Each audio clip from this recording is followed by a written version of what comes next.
Hi, friends. Host Eric here. Host talking to famous people.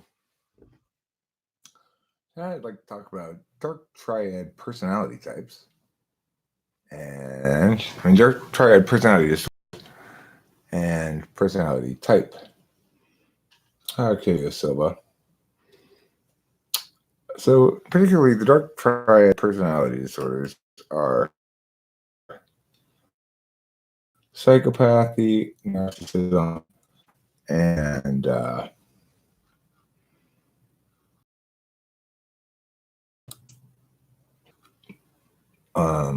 what's the other one?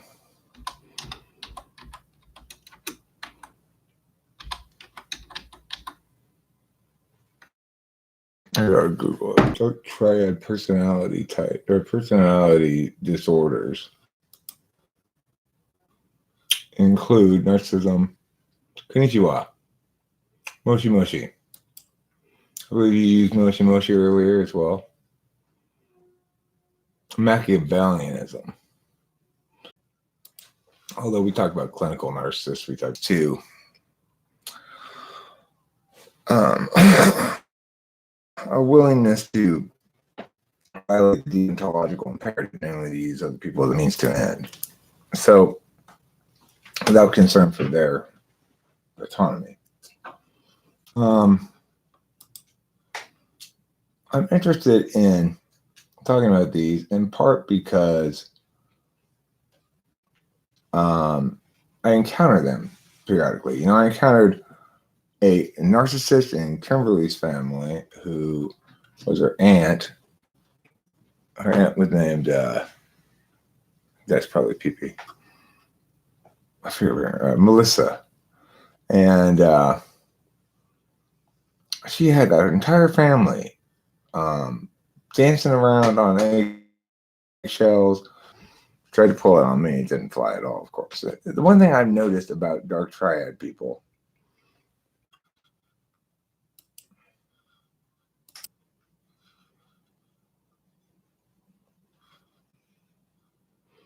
one thing that they all have in common is they will run and run and run in terror when they see somebody's ready to isn't with the shit. If somebody will not deal with me, will not talk to me, avoids being accountable, avoids my words, won't talk, just did everything in their power to get away from accountability, then they suffer from one of these three things. Either narcissism, Machiavellianism, or psychopathy. Now, I want to stress that I think that this is a very clumsy taxonomy because really there are a couple of specific qualities that need to be understood that are underlying all of these. The first and foremost is a willingness to use other people as a means to an end without consideration for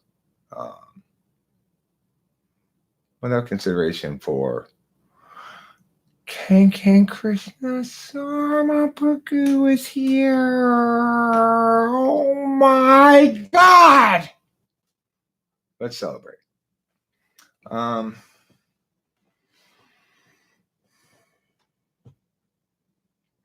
Let's hear your poetry, Countess. I want to hear it. Maybe 10-year-old rappers are very good. Regardless, let's chat a little bit about what it means to be toxic, basically. So, with all of your, one is willingness to use another person as a means to an end. Two is an inability to apply fairness. Number three is an inability to be accountable.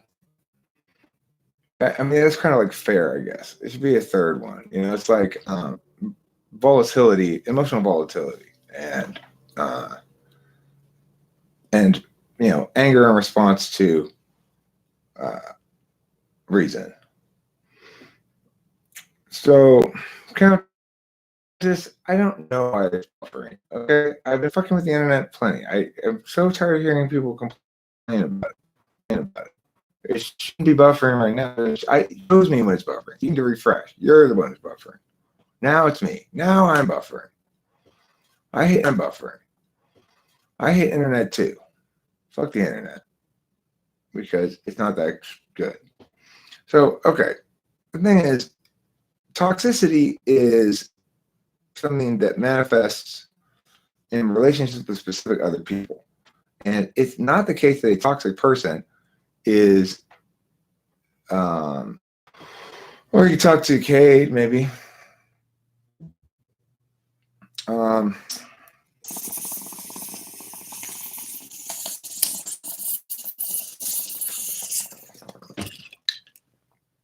But yeah, the three things are cowardice, avoidance of responsibility, kind of cowardice. Lots of people who, I guess you could also say, gratification and suffering of others. Those are the three things. Gratification and suffering of others. To use others as a means to an end. They're probably frequently found in people who've got attachment disorders. So if you were abused as a kid and you know attachment disorders. So if you were abused as a kid and you will have this sort of soul really was beat, and for her to be in a loving relationship, it was always about her. It was never about her partner. You know, right now he's got somebody who's unable to be accountable, who's unable to be accountable. Go her way, she runs from it in cowardice. And this is the one thing they all have, and this is the one thing they all have in common. Problems or anything. It just happens to not be in this room at the moment. When I come around and some sort of problem where I won't just have one of Kimberly's narcissistic friends who made a big like, the stream is too bad today. God damn it. I don't know what to do to fix it. Okay? Just November I'll get my own.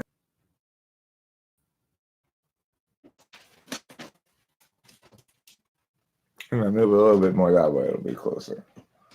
Okay, so anyway. One bar less than full. If you need something musical though, you go talk to me too, Countess. I can make trance music. Just are pretty short order. They don't, and so it's a good indication that if they are not mentally well, it's only people who are up to no good. Wow, they're bullshit, and they're right about that.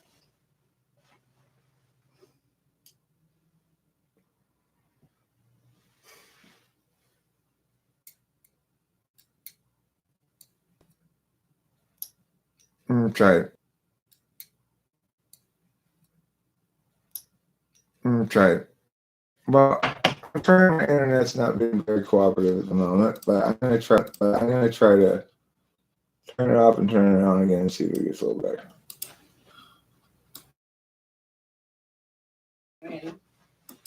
As okay as it could be.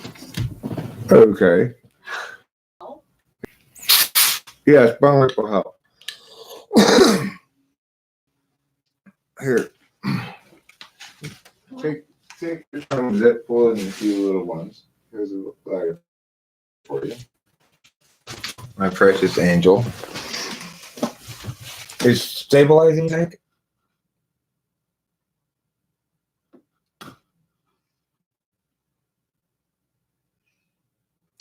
I don't want to restart this live stream. God damn it.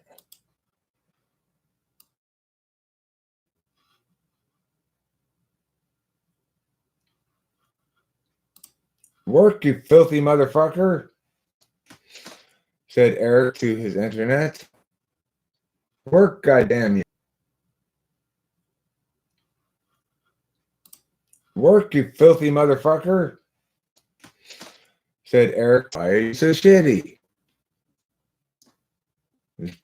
Going back and forth. It's stabilizing. It's not stabilizing. Oh, it is better than before. Okay, well, anyway, the point is, will not speak to me.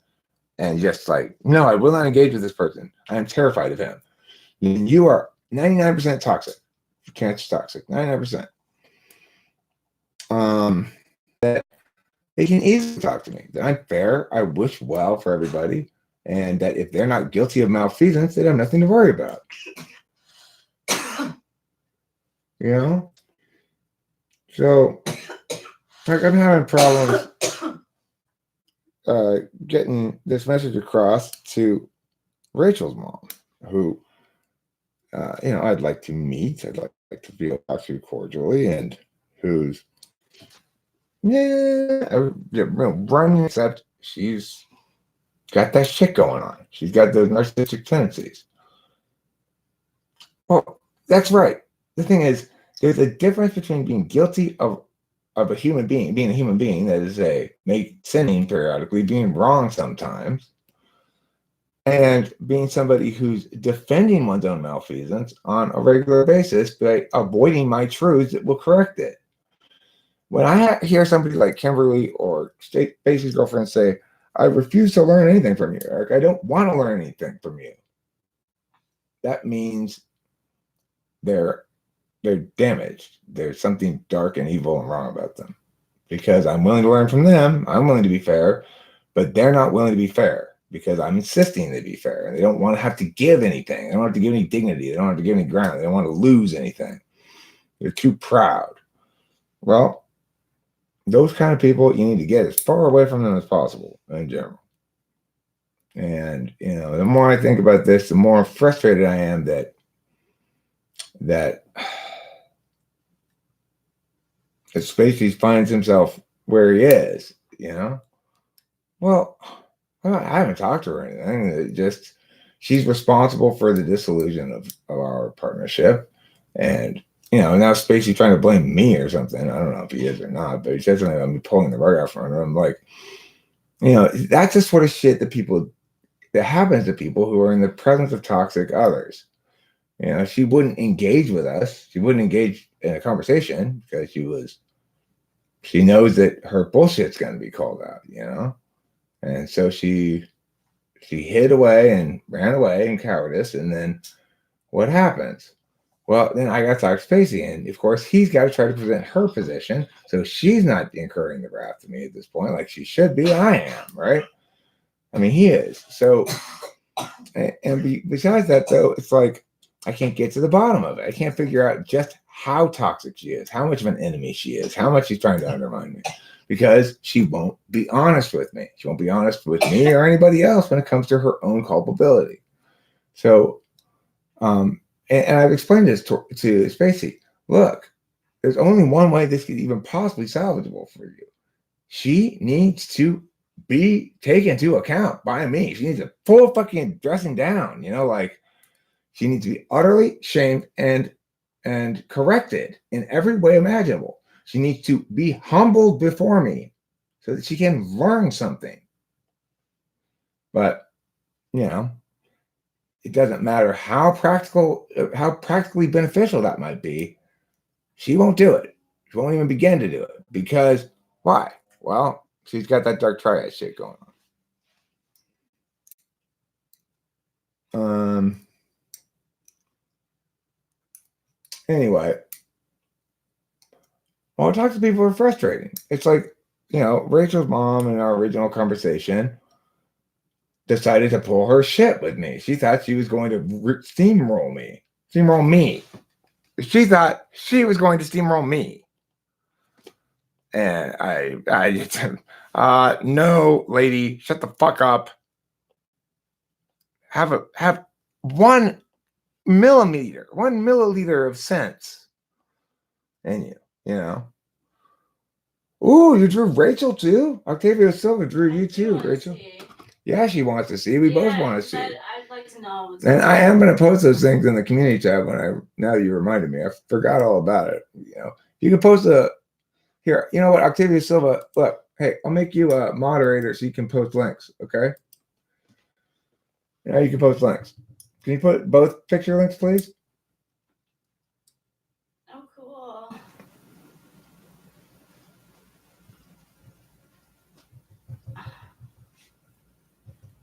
Yeah, your drawings are badass, dude. Yeah. No, I thought you were just... There we go.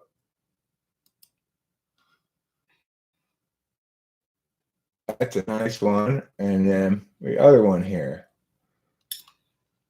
Apparently, you have to put the HTTPS://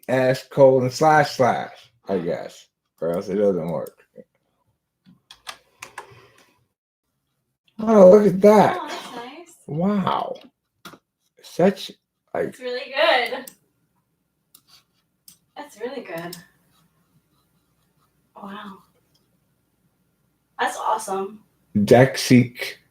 What does Dexique mean?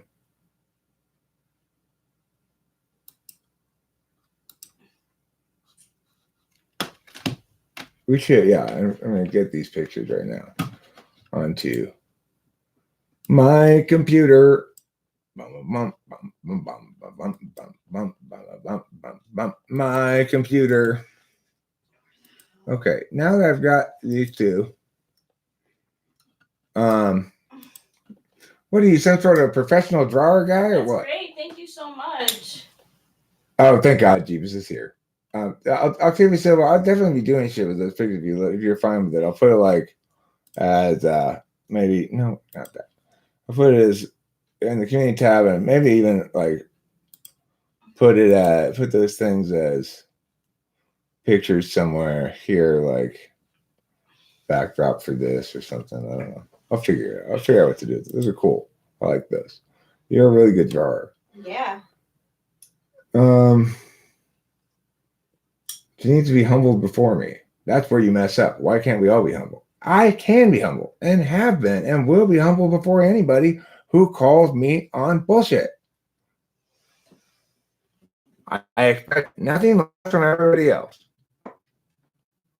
If you're right, I will stand before you humble. You're right. I am wrong. You're right. I am wrong. I fucked up. Man.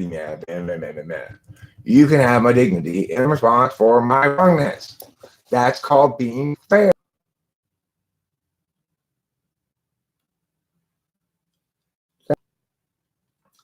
What's dark means to an end? Some sort of satisfaction in causing suffering, if it's in keeping with your own.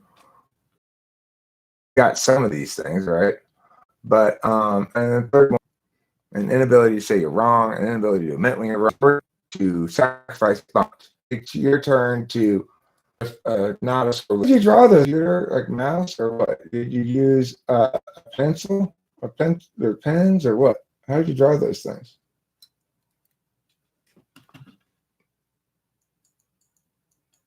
So I have to deal with some people in my life who refuse to talk to me, who will not face justice. There's nothing that makes me more fucking irritated than that, because obviously nothing will not face justice. There's nothing that makes me more fucking irritated than that, because obviously nothing. You're not gonna fix anything until you have a bamboo tablet, maybe time as fully as I can, so that people incur the appropriate consequences of their own bad behavior. There's no good when injustice is allowed to fester. You know.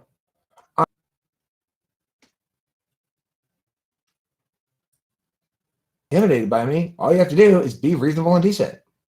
Criticized by me because they fucked with me and they crossed me. Once you've crossed me, then you must be accountable. It's not like I go after people randomly. Casey's girlfriend crossed me multiple.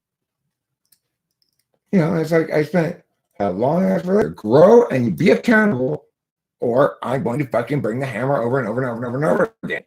She would not grow, not accept any of the truth that I reject the right to find a special anymore. It didn't matter because I was saying it. And it's that stubborn pride. That stubborn pride is fucking critical component of why it's like you've got to be willing to let go of your pride and learn something. And if you're not willing to learn from your pride, let go of your pride and learn something. If you're not willing to listen, if you're not willing to respond on point, if you're not willing, if you are going to be a fucking worthless coward and run away from me, the moment I try to hold you to account, then fuck you forever.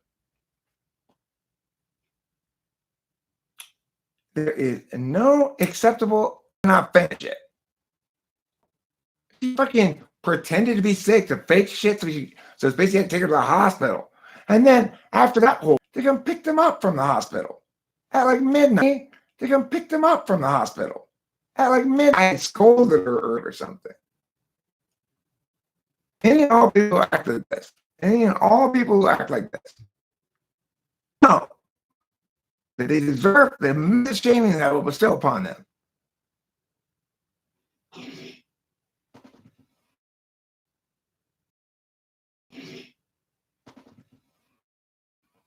People who run away from me and will not talk to me and will not face the music, cowards, in other words, are high correlates of all the three correlates. Willingness to use these people as instrumentally. And with dark triad shit, then the other two is wrong. If you're unable to have an inability to do that, if you're unable to do that, will not, then fuck off. Everybody who's like that. I'm not even talking about Rachel. Rachel's not feeling well tonight. She doesn't have publicly, Countess. She could talk to me privately. Just like Becky could have. Becky could have talked to me privately. Spacey's girlfriend could talk to me privately. Rachel's mom could talk to me privately. Spacey's girlfriend could talk to me privately. Rachel's mom could talk, and all the other fucking narcissists in the world talk to me privately. But they're too scared. Because they're scared little bitches. And so instead of talking to me privately, they require me to do this. I'm scary when I see people. I'm scared of somebody who's fucked up badly and doesn't want to be able to account for it. Who's fucked up badly and doesn't want to be able to account for it. Fucking piece of shit avoiders. I fucking hate avoiders. People who avoid my questions. Ignore what I'm saying. Shit. It's like, fuck you, fuck you, fuck you. You're what's wrong with the world.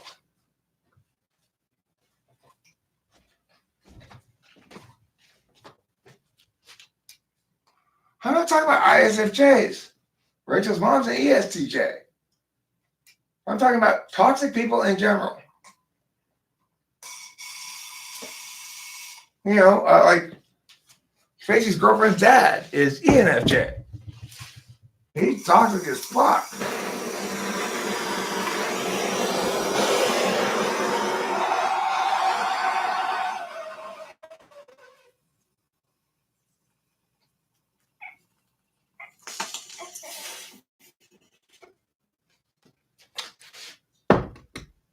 Well, I'll have to shoot the messenger. Eric, you're being too public about this. You're talking shit about people who can't defend themselves. They can defend themselves. But they don't want to. That's the problem. If somebody accuses me of bullshit, I step up and defend myself. I'm not going to let somebody say a bunch of bullshit about me. Notice that complete absence when I call bullshit on them. Because they're too scared to even come and contest what I'm saying. Not all ISFJs are like that, okay? Countess, this is not an ISFJ thing. My mom's an ISFJ. My oldest and best friend in the world is an ISFJ. ISFJs, okay? Countess, this is not an ISFJ thing. My mom's an ISFJ. My oldest and best friend in the world is an ISFJ. ISFJs that have not been damaged by narcissists do, however, damaged by narcissists are almost surely to become narcissists. Because unlike NI users, they are their experience. You can't say they were raised by a narcissist. They are their experience. An SI user. Once it's been established, you've got somebody on your hands who will not be accountable, who will not admit they're wrong, who will not accept, who will not learn anything from my right and true just words, then you can assume those people are fucking worthless, horrible shit. It. Everyone's like, oh, is perfectly happy with me doing this with her mom.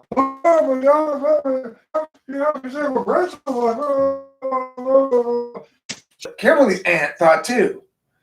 And Kimberly's aunt was right that the relationship was fucking terrible. I mean, if she never said anything about that, but assuming that was some reasoning behind her conclusion, she was right, it was terrible. It didn't matter. I stuck it out 2.5 years anyway. I got 2.5 years in a shit pile of an outhouse, septic tank full of I've been 2.5 years in that. With Rachel, it's absolute fucking heaven. It's just nonstop heaven. Like, oh, the angels are singing again. So, of course, I'm going to stay with her forever. It's like she's sick right now, so she's feeling a little maybe. But What's wrong with that? I'm sick. But nothing wrong with being sick. That doesn't make me think she or any less of a perfect angel. I'd hope not. Of course not. It makes me feel like I need to make you some soup, pat you on the head, love you even harder if it's even possible. Because believe me, I love this woman hard. I mean, with my heart, like this. Like, okay? I never did that with anybody before. I just tried to fix these fucked up women and make them better and make them understand something, or who the fuck knows what I'm doing. Instead, now I'm being loved by this gorgeous younger woman who is intuitive and who talks to me about NI all the time, shit. And it's fantastic. We never fight. We never have conflicts. We've had like 2 the whole time we've been together. And they weren't that big of a deal, really. Well, they seemed like it at the time, huh? Yeah, I mean, I think if we have fights, it's probably going to be like that, where it's just, sometimes it happens. The thing is, our fights don't seem to cause lasting damage. We don't say shit. We don't say the wrong shit to each other. And if we do say them wrong, we explain it in full and take accountability and shit, Yeah, you did. I called you out on something yesterday, and you owned up. You didn't lie at all. You didn't try to backtrack either. I have to admit it. She was right. She heard me lying to my dad and called me on it, which is great. And, she was right. I sort of tried,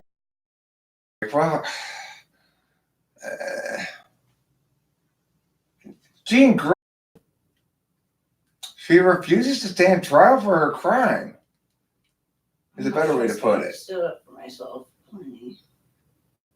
No, Jean Grey's not talking about you. Jean Grey's answering a question about Spacey's girlfriend. Oh. Jeeba says, what did Spacey's girlfriend do? The answer is,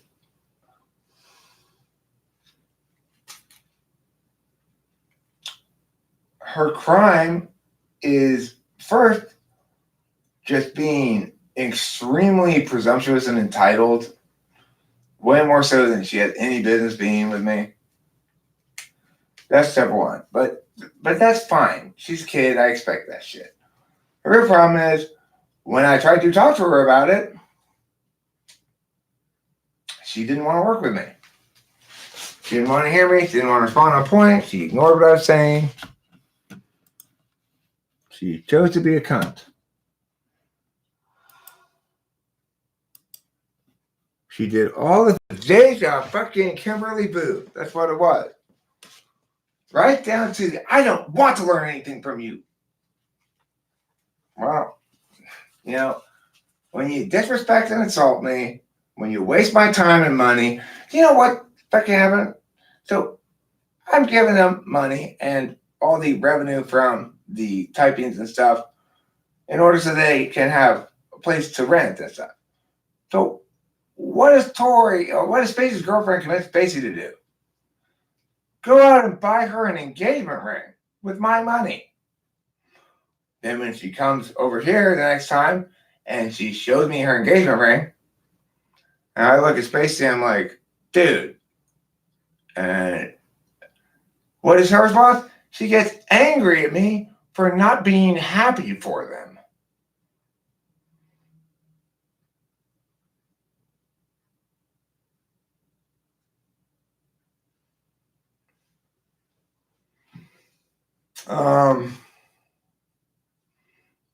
She sent Rachel a text saying, I hope you're getting everything you need, Rachel, while you're here, blah, blah, blah. It's really fucking snarky ass text implying like Rachel should feel guilty because she and I were having a weekend away while Spacey and Tori were really struggling. She sent me a text telling me she felt as though she and Spacey were really getting the short end of the stick. Fine, she can be very young. I have no problem with her being wrong. The problem is when I call her on it, she needs to acknowledge that, admit it. For the very end of our last conversation, she was continually still trying to scold me and avoid hearing anything I'm saying. I mean, look, he took all the money from the typings, whether I helped him or not with the typing. Okay? Even, I think there were several that I did by myself that took the money from the typings too. So the point is, that was what I offered him as a deal. I said, look, you can't stay with me anymore, obviously, because Kimberly and I are breaking up. And when I invited him to stay with me and Kimberly, and had Kimberly's agreement on that invitation, he fucked that up by bringing his girlfriend here without her being invited. In fact, with her being explicitly told not to come, he brought her here anyway. And that basically precipitated a quick end to me and Kimberly's relationship, quicker than it otherwise would have been, probably.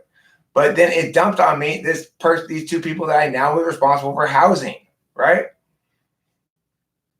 So then, okay, fine. I said, look, this is what we'll do. I'm going to be at my parents' house. I'm not really got any expenses. We'll put together the typing business as best we can, all the revenues, whether I'm doing it in a month.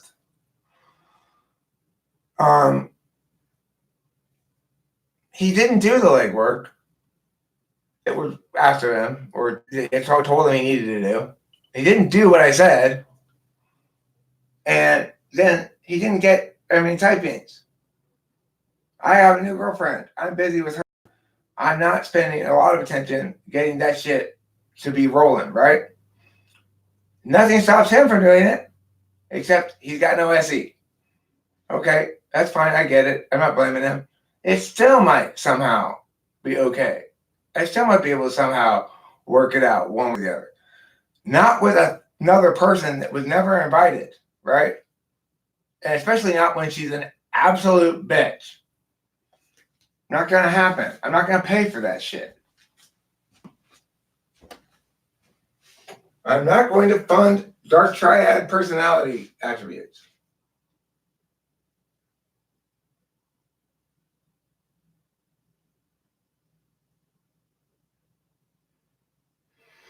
Look, it doesn't matter how many mistakes she made. It would have been fine if she were able to be held to account for those mistakes. But since she's not, that makes her not just wrong, but evil. End of story. I'm not going to fund evil.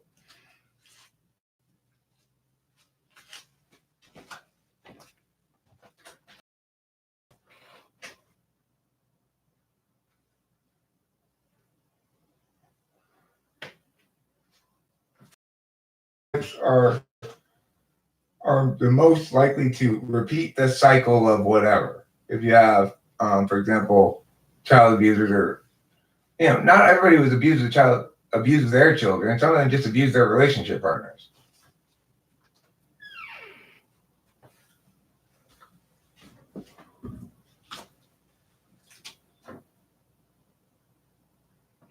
But what do we do about that? I'd rather not stay in negative emotions. Well, I agree with you there. And the thing is, I'm frustrated because mom who's in full-on sweeping under the rug, avoid the fact that she has to deal with me. Now she won't even tell Rachel where she'll be in January. That's a sort of cowardice that, because we're going to go visit New York in January, she won't tell Rachel when she's going to be there because she's desperate to avoid having to admit that I know I'm here in New York, but I'm too scared to meet Eric. I'm very narcissistic in that capacity, and so I don't like to hear the truth shouted at me.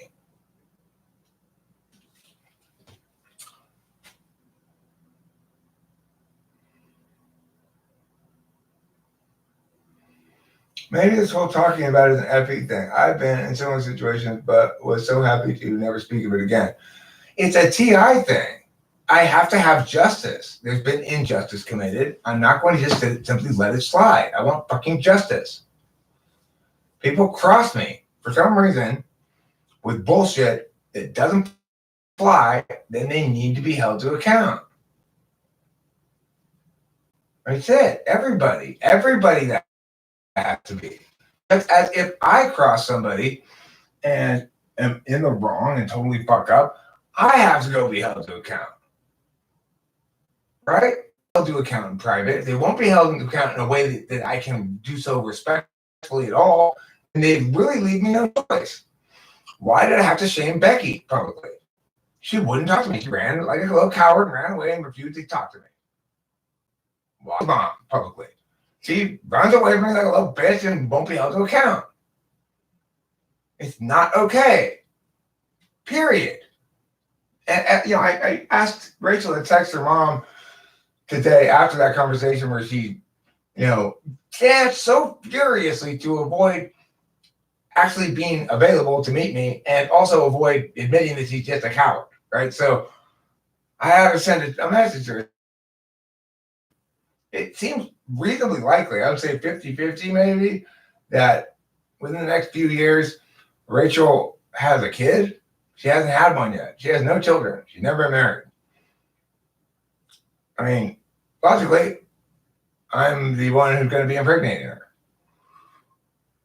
Rachel's mom is going to have grandchildren, but there's no way in fuck she's going anywhere near my children. There'll be my regular children. There'll be her grandchildren. Not going near them until I have verified that I have made some progress with her, that she understands some things, that she understands the relationship between her and me and the relationship between her and Rachel, because her reign of terror is over, So those things need to be had. Those conversations need to be had. Until I can have them, I'm pissed. Like, these little fucks are getting away from me. They've got no business getting away with anything. So fuck them, No fucks, you can't get away from me. Stop being a coward, whoever it is I'm talking to. Any of you group of people. Worthless piece of shit, chicken-livered cowards. All of you.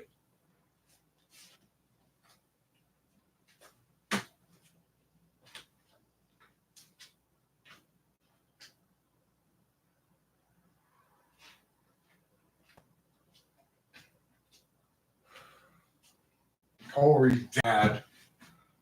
Making little secret YouTube accounts, leaving hateful comments on my channel. You worthless piece of shit, yellow-bellied coward. You get on the phone with me and take the shaming you deserve.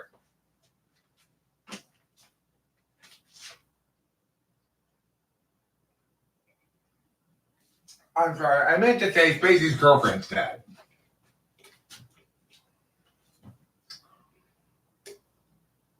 All these people, all these fucking cowards. My old boss at work, Laura Lynn. That kind of got me taken off of the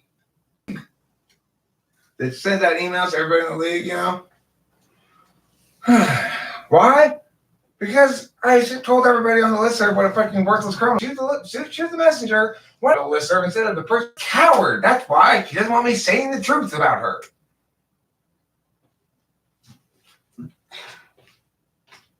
All these people I'm talking about. Dark Triad personality qualities. The number one that is more dumb than any other, refusal to be accountable. That makes you a scumbag. Period.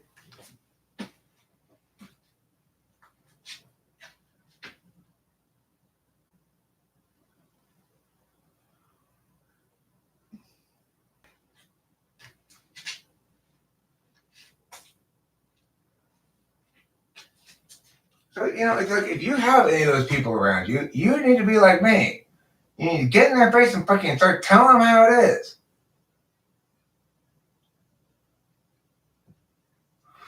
I did not make chicken pot pie out of those chickens. In fact, I didn't make any chicken pot pie at all. I just made a song called Chicken Pot Pie. Wow, this escalated quickly and every time. Of course it will escalate quickly and every time. Somebody's wicked and fucked up. I will quickly discover that, and it's going to escalate quickly. Every time. I'm not tolerating that shit. You be decent, period.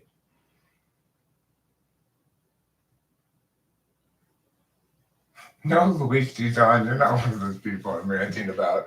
I've named all the ones I've not named them by name, but named them by mostly by relationship.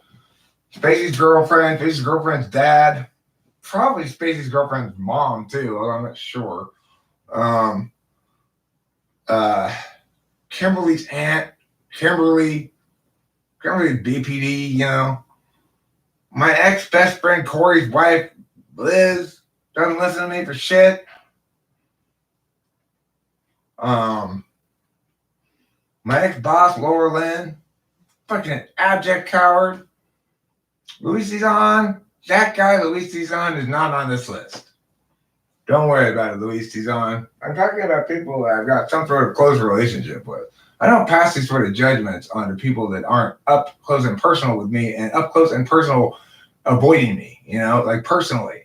Then I have the experience to say, okay, this is one of those people. Okay, stop this ranting, says Countess. It has been going on for 2 days. Show us your butt crack. Fair enough, Countess. I've got ask Rachel how much my butt crack is comfortable with showing. No, that much? About that much. That's good. That's enough, correct? Yeah. That's like Plumber's butt. There you go. There's a little crack for you. Ooh la la. Yes, there is a butt crack. That's a butt crack. Mm-hmm. Mm-hmm. Countess, please stop that silly nonsense. Girls aren't like that. That's how guys act like girls, okay? You got to play the proper gender role. Everybody knows that. I would have whistled. If I could teach everyone to be like me, this world would get along. Would get better, not to brag. Well, I'm not saying that, okay? I'm not saying the world has to be like me. I'm just saying everybody has to participate in justice. You cannot say, no, I don't get held to account. I try to hold other people to account. The thing is, those people who do that shit, who won't be held to account, they're always trying to hold other people to account. You know? That's the problem. If they were saying, I don't want any accountability at all, well, that would be weird, but one thing, I guess. And instead, they're like, I'm holding you to account, and they got everybody under their fucking thumb. And nobody somehow knows how to get out of it or whatever. Or they can't because of situations, like the person that has financial control over them or something. And some people, your behavior is just a trigger. Well, good. If it triggers them, then obviously I'm making some positive change. I'm causing them discomfort, but making sure that their wickedness causes them discomfort. You can't let wickedness be comfortable. Amber Drashley's here. Amber, you do bring positivity to the whole equation. It's really hard to continue my angry ranting with all of your hearts and rainbows and thumbs up and faces that look like this. So it doesn't matter, logic. I want them to incur the consequences of being wrong. Fine. They should be. I do have animus towards them. They are wicked. They are not being responsive to what I'm saying. They're ignoring me.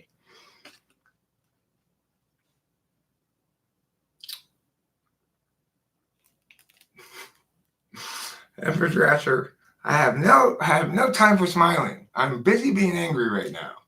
One of my likers unliked it. Can somebody make up for number 9 who unliked my video? Please, can you give me one more like, somebody? Beige Katarina, will you give me a like? Thank you. It's 2 like. Now I'm back up over 9. Thanks. Appreciate it. It's very helpful. Thanks, Ryan Harrison. You the bomb. Now I'll give you a hand job like I promised. Well, thank you too, Countess 1. Countess 2 is your other account, I'm assuming. And Angantier did too. Thanks, Angantier. We're winning the like contest today. Matthias Sanchez, he's got that guy with the little hands and the smiles and the little red spots on his cheek. What would you call that face? Maybe if I hover over it, it'll say what it is. Hugging. Oh, that's hugging. I didn't know that was hugging. I thought it was like, look at me, or Yeah, I did too. I don't know what that was. What's this one? Heart eyes. Do they have jazz hands? Jazz hands isn't a thing. They should have jazz hands. Do you write heart eyes and then post it as an emoji, or do you have to do something else? Can I put those? Let's see.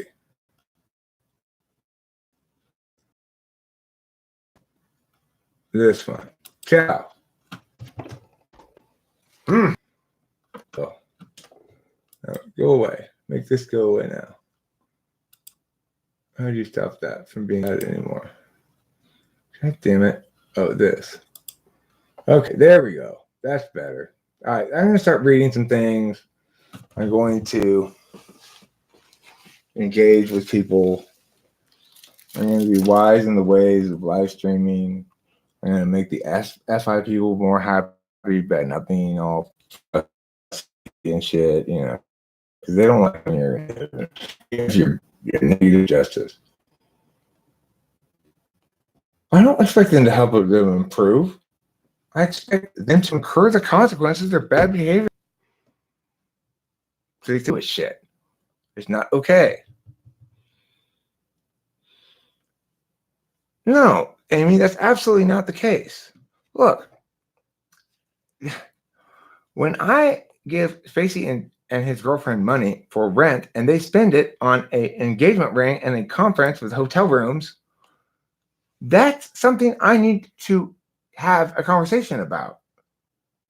Right? Amy?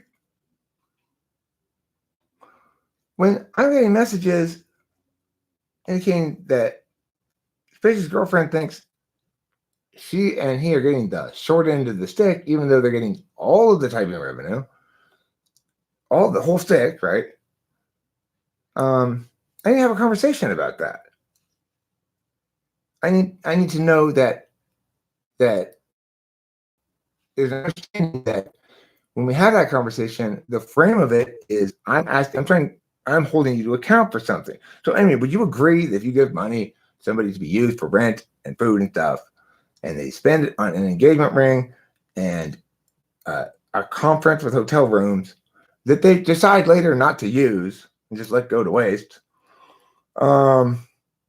would you agree that they decide later not to use and just let go to waste? Would you agree that that is an adequate cause to feel like you need to have a conversation with that person? He's going to run away with you, run away feeling like a coward, right? Jeebus, the thing is, I did pay Spacey for his typing services from as I promised to, which was I let him keep all the typing revenues, regardless of whether I was involved in it or not. That's what I paid him in full for what he did, right? And then I had to give them additional money because it wasn't enough for them to pay the rent. Why wasn't it enough for them to pay the rent? It's not just typing revenues, me periodically giving them cash. Right? They spent it on engagement ring and conference hotel rooms. Are you going to say that? I mean, the thing is, that's fine. You know, I can always just end the agreement. If they don't want to talk about it, fine. She didn't want to talk about it, right? She didn't want to be held to account. So she doesn't leave me any choice. She pulled the rug out from under Spacey. He's accused me of pulling the rug out from under him. But she pulled the rug out from under him when she didn't make the meeting yesterday. She refused to go to the meeting.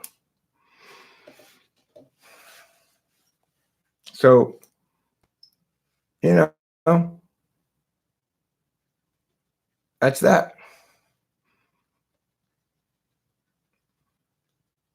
Well, I will tell you guys. I will be just full disclosure. Sleepy week is over today. Let's just put it that way. All right, Sleepy week's over with a bang.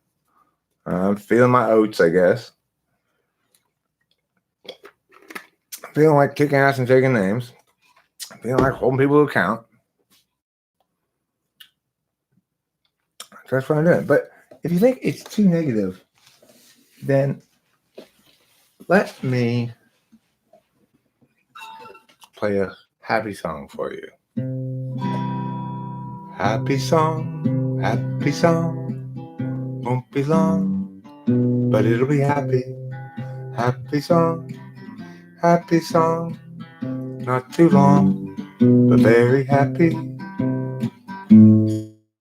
Some people now go away, don't want to hear this happy song today. At 35, now 34, I need a few more.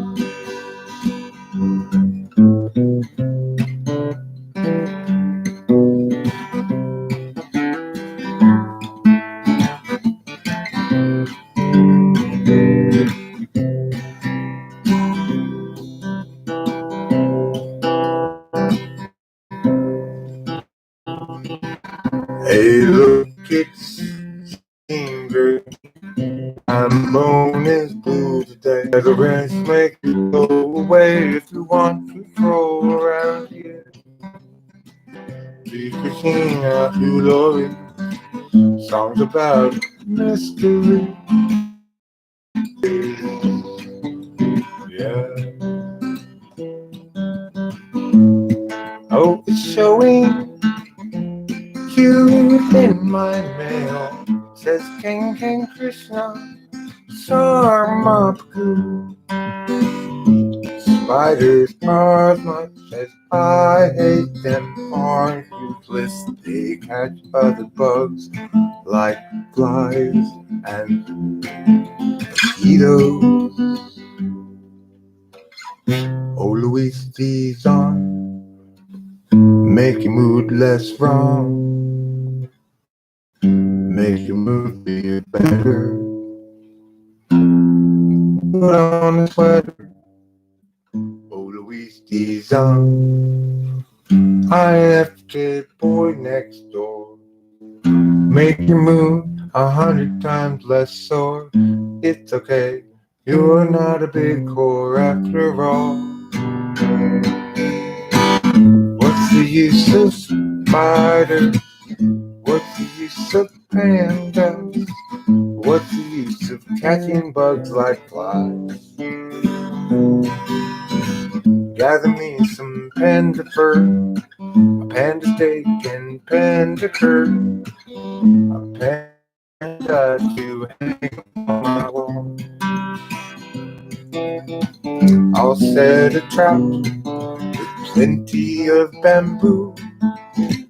Pretty soon, look out there, it's you know who. In the bed, can't resist bamboo in there. Falls into my pit of spikes. So many fewer pandas now that INTJ chicks like wow. I asked for this song about panda death. I guess I got my wish, I guess. There you go. There, does that change the mood? Everybody happy now? Singing a happy song about killing pandas for Christine Bowman. I did set a boundary, Amy. I said no more. The boundary was very clear. This is not the boundary you like. Doesn't mean it's not an acceptable boundary. It was, I will no longer fund them once I've determined that I did. And not only is she being a difficult human being, but is actually working against me and refusing to go to a meeting that I need to go to so I can figure out what we're doing next. You know, how much more they're going to expect me to you know. I went into that meeting thinking I was going to still end up walking into that meeting buying them at least plane tickets back to New York. I'm going to bed. Oh, I'm sorry. I forgot about And don't forget your car. Thanks, Dad. Sorry, I got caught up. How with is it. Rachel? She's okay. She's fine here. Yeah. Thanks. She's okay? I'm okay. She feels mad, but she's not like dying or anything. You know? Okay. No, I checked her half an hour ago and she was fine. In terms of the bodily function. Okay. I'll be right in to put you to bed today. Rachel, you want to hold down the live stream and put Mom to bed? You're putting Mom to bed. Yeah, which of those two things would you like to do? Or neither, if you don't want to. Can you hold on the live stream for a few minutes? Yeah, I think they usually take care of themselves anyway. They do. But just sit in front of the camera so that at least it seems like there's something going on here. Can you Take your temperature? Yeah. You feel okay. Okay. I'm gonna get you some Tylenols though too, okay? When I come back, I'm gonna come back with some Tylenols for you. No. No? No. I don't think I can eat anything. Tylenols? What? Oh, Tylenol. Yeah. I think some McDonald's. I'm like, no. Tylenols. Tylenols and maybe ibuprofen, okay? Okay, thank you.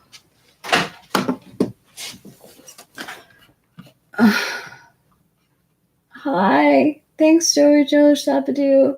Hey, Christina Bauman.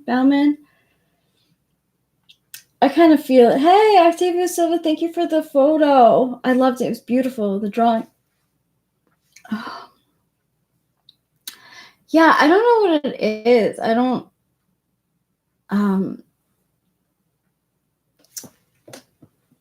Yeah, I couldn't keep my food down. But I know that you guys can keep. I loved it. You're very talented. I know that you guys can like hold down the fort yourselves. What day is it? I promise you I won't. It is the worst. Yeah, Jean Grey. I mean, yeah. It's Wednesday. Good.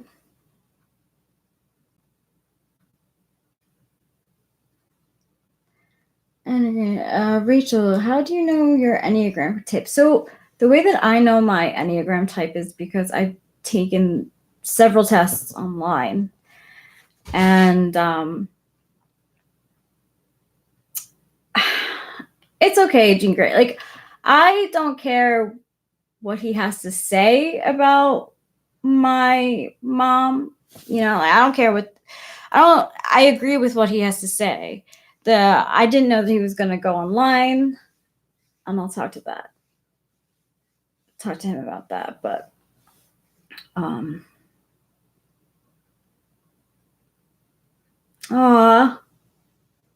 yeah, save the pandas. I'm down with that, Countess. Good luck with your poetry writing.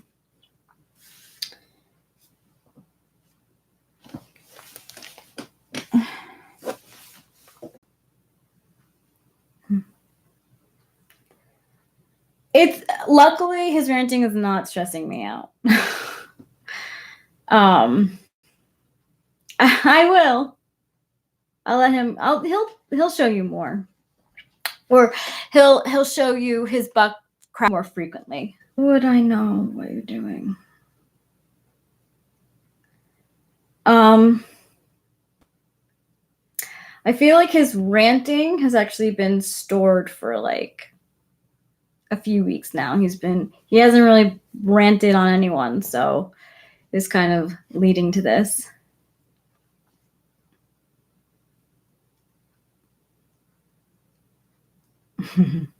We could definitely get armpit. I'm down for armpit. You don't need to see butt crack. Honestly, you'll probably see a lot of butt crack on accident. His pants go low. He has a lot of you guys are his distressor. No, but really his pants go he's so thin, a lot of his pants give him plumber's butt.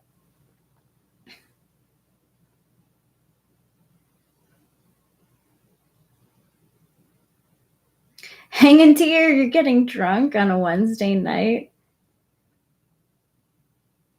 So Christina Bauman, he's a 784. So this is what I read somewhere, was that when you within your tri-type, so he's mainly 7, then he goes to 8, and then he goes to 4. So in times of stress, you go down that line. So when he's at his happiest, he's at a 7. And then when he gets stressed out, he goes to an 8. And when he's beyond stressed out and totally overwhelmed, then he acts like a 4, which is like, I'm so superior. You don't know what you're talking about. I'm so creative and I'm so different. You can't understand me. So, yeah, maybe this explains the behaviors of others, not just his. Yeah, it does. There you go. So, I got you, Angantier. I'd be doing the same. I don't really like to drink, though.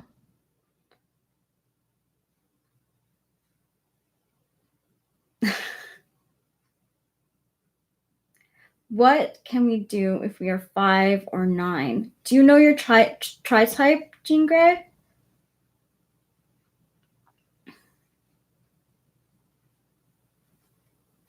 Yeah, when I lived in New York, it's not legalized there.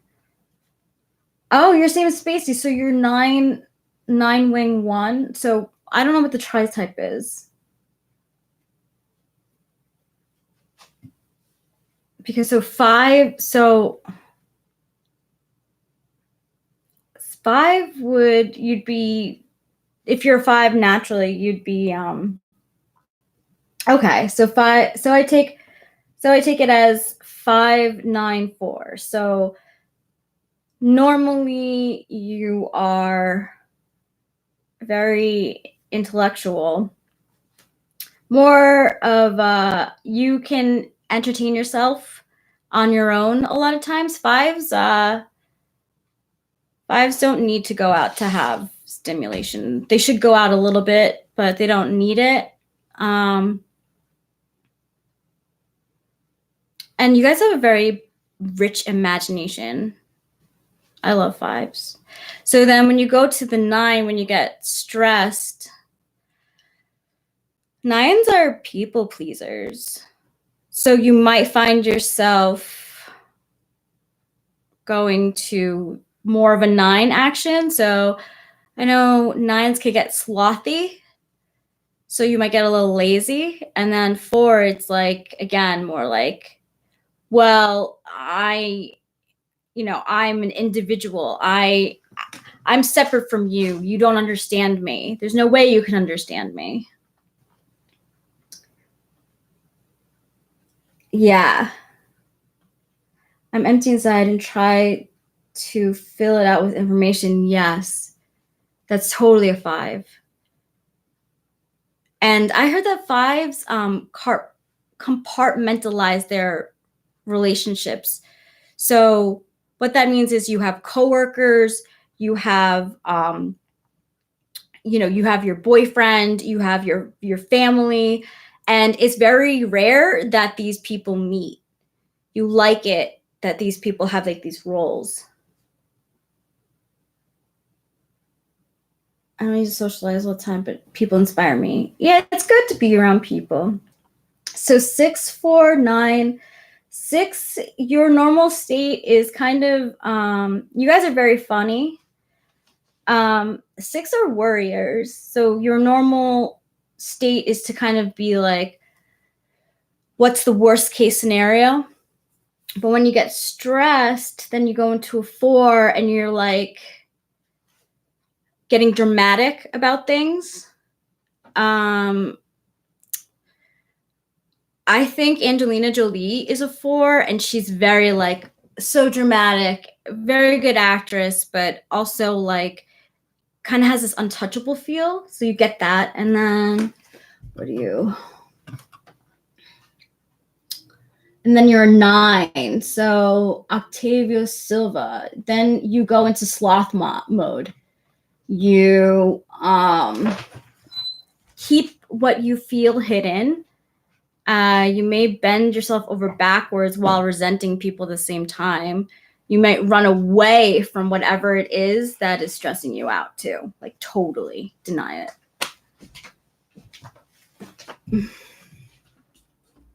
I get it. Yeah, compartmentalizing humans. Yeah, it is. You like a 5 does that a lot. I dated a 5, and it was strange. I shouldn't say strange. It was just strange for me because I would hear about all his coworkers and his friends, but there was no intention of us ever meeting. She was good in Tomb Raider. Yeah, detachment is a 5. Yeah, sixes, they are. My dad is a 6. He can be very jolly, but when he's in a bad mood, oof, nasty.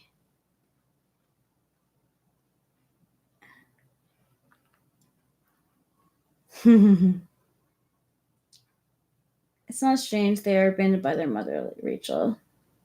You're right. The 5 that I dated did not have a good relationship with his 9. And yes, Elizabeth, 9s are mistyped as 5s a lot, but there's a difference. 9s are more go with the flow. 5s are not. 5s like the predictability.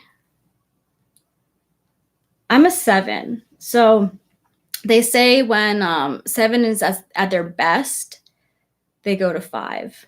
And 5 is like being able to stay at home, feeling very stable, not really relying on anyone. So Joey Joe Shabadoo, you could be a 5. Do you find yourself, do you like to intellectualize like movies and TV shows? Do you have like kind of an eclectic taste? Yeah, not so 9s they're humanitarians. They really do go with the flow, sometimes too much to the point of merging with the other person and they don't know what's theirs and what's the other person's. Thank you.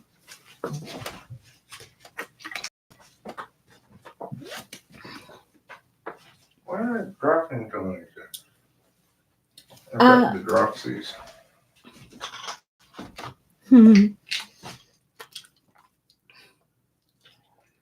There you go. So Jojo Shabadoo, would you rather go out or have a night in? Aww. Well, hopefully we'll make Jojo Shabadoo, Rachel. She I lives like relatively close. So Paige, Katerina, you can I would type in Enneagram tri-type quiz or test, and you should find something there. So, Elizabeth, you're very easygoing at your natural state. You like to be the mediator, and probably a lot of people come to you with their problems because 9s don't like to take sides. And then when you're stressed, you turn into a 5. Or yeah, when you start getting stressed, you go into a 5, which you isolate. So even those people that you were like talking to, you're not really interested in anymore. You might go into hyper intellectualization of things. You might like read up on facts and get really detailed. And then with the 2, when you're overwhelmed, you start to people please. And you go overboard with it to the point of even possibly like annoying other people.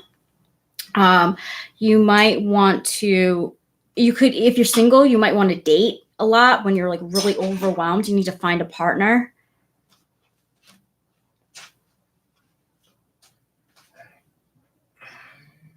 So occasionally can mean that you're more of a 5. So you might be a 9. How would you describe counterphobic?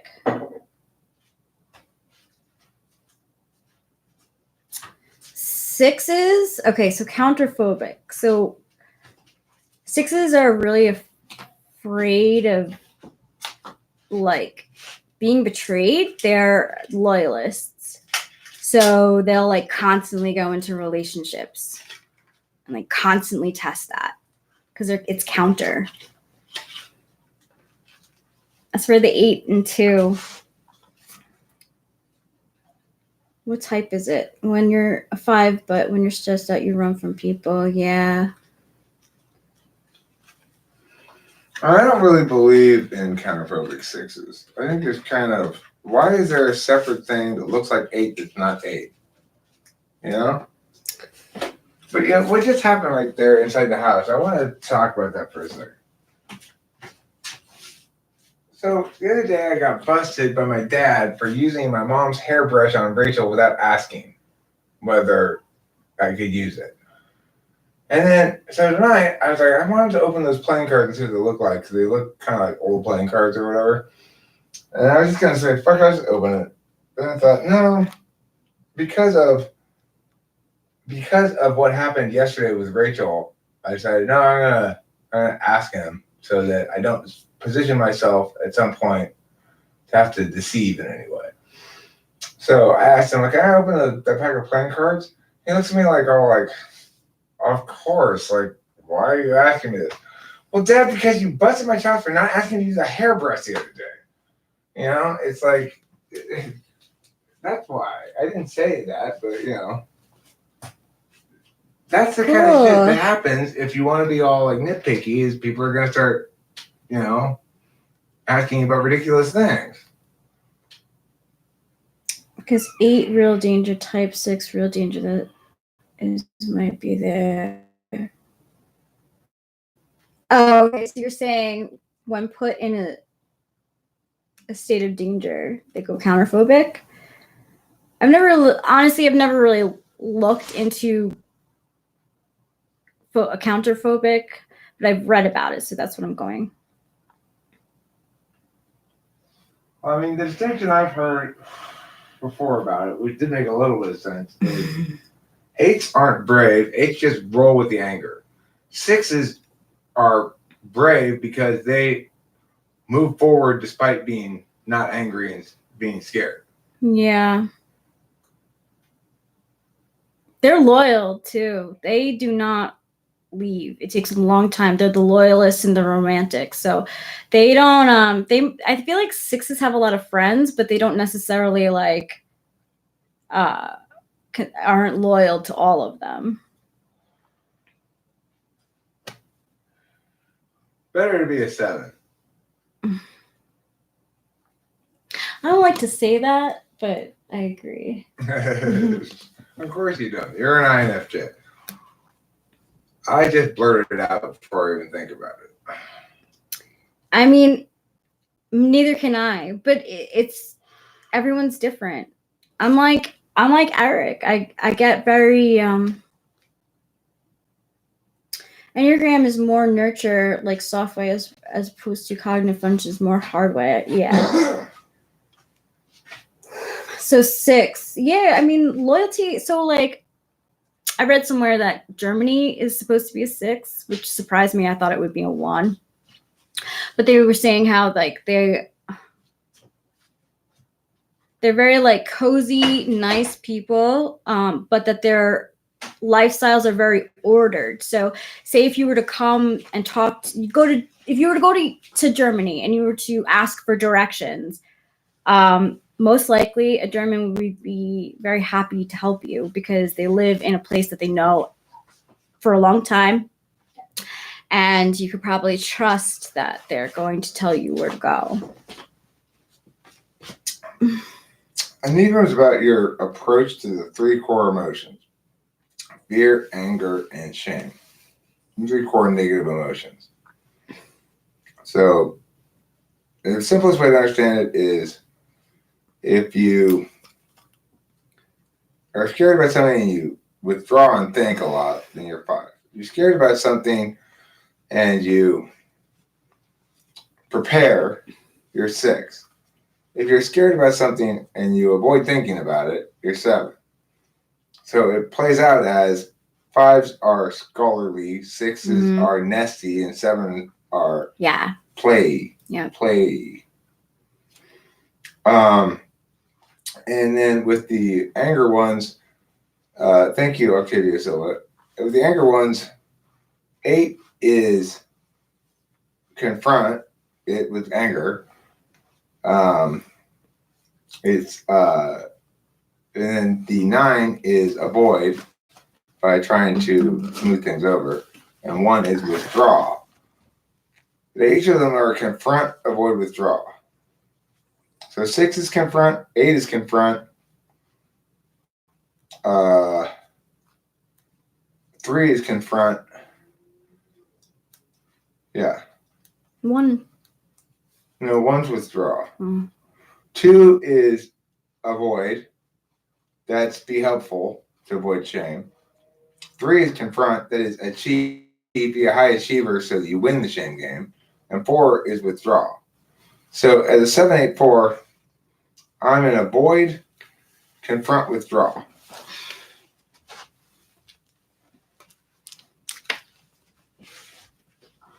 When you know this, Eric, why do you wonder about certain people? I don't wonder. I'm not wondering. I'm saying these things do not excuse you from being accountable. They excuse nobody from that. Nobody's excused from that. Period. 4, 7, and 1. No, 4 is withdraw. 2 is avoid. The reason 2 is avoid is because by being super helpful, you avoid having to justify your non-shaminess. Whereas to achieve at a high level is to confront it. Oh, you have expectations? I'll surpass them. And then 4 is, oh, you have expectations? Well, I have my own expectations, and you can take your expectations, shove them up your ass, is withdraw. Mixed with a little 8. You mean you shove them up the ass part. But I actually think avoid, confront, withdraw is a good order of operations. I don't seek out conflict. I try to avoid it. When I face it, I try to win the battle. If it looks like it's going to be too long of a war, I quit. You know, the thing is that assumes that there's some sort of back and forth going on. There's no back and forth going on. I'm just waiting to pounce when I have the opportunity.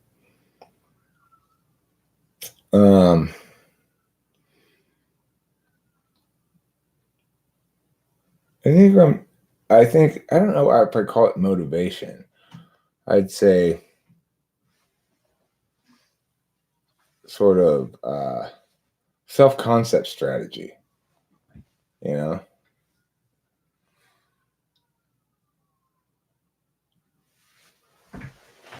It's like, where does your self-concept come from? Does it come from your relationship with fear, foremost? Like, obviously, I really don't like fear. That's why 7's my dominant number. Enneagram is, well, look, Enneagram's a little bit more of a legit framing tool than tarot because at least it taxonomies first core negative emotions. And I think it does so successfully. I can't really think of other core negative emotions that don't fit underneath those frames. So in that regard, it's starting with a legitimate distinction. Those are different core negative emotions. And, you know, And to say that people have different strategies related to those, and the mechanics of it, say, confront, withdraw, avoid, also seems intuitively the right taxonomy. So in that regard, it does have a mechanics to it. It does explain a why of sorts. The thing I don't know about is I'm not sure about the integration disintegration thing. It's like when I'm improving or self-growth, am I really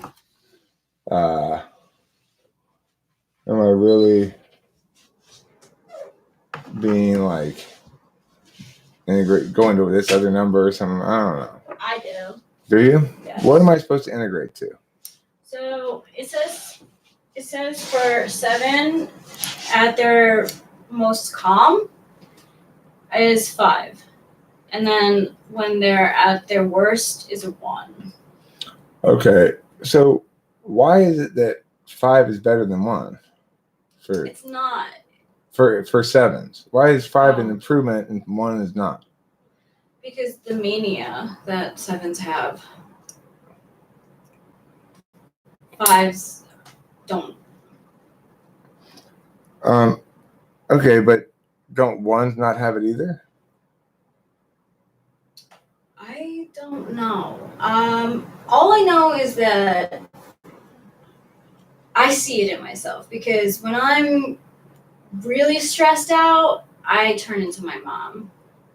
And I get really, really critical. Oh, And, okay. yeah, and I only care about myself. And I don't care about anyone else's views. Yeah, that's a 1. Yeah, okay.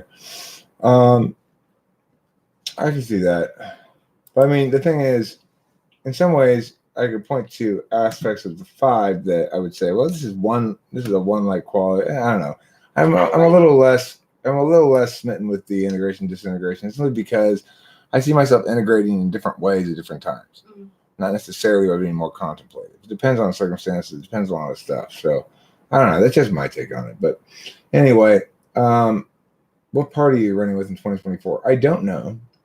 I would like to run partyless, but that's not really a good way to go. Maybe Republican, maybe Democrat. That's good that they don't. But it's self-referential before anything. Another negative emotion is sadness, which Enneagram doesn't account for. Okay, so what Enneagram is accounting for are emotions linked to the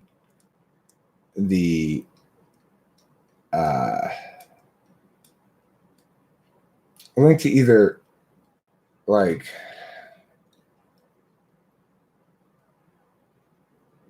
it's linked to the world in some fashion. It's like sadness isn't really a negative emotion.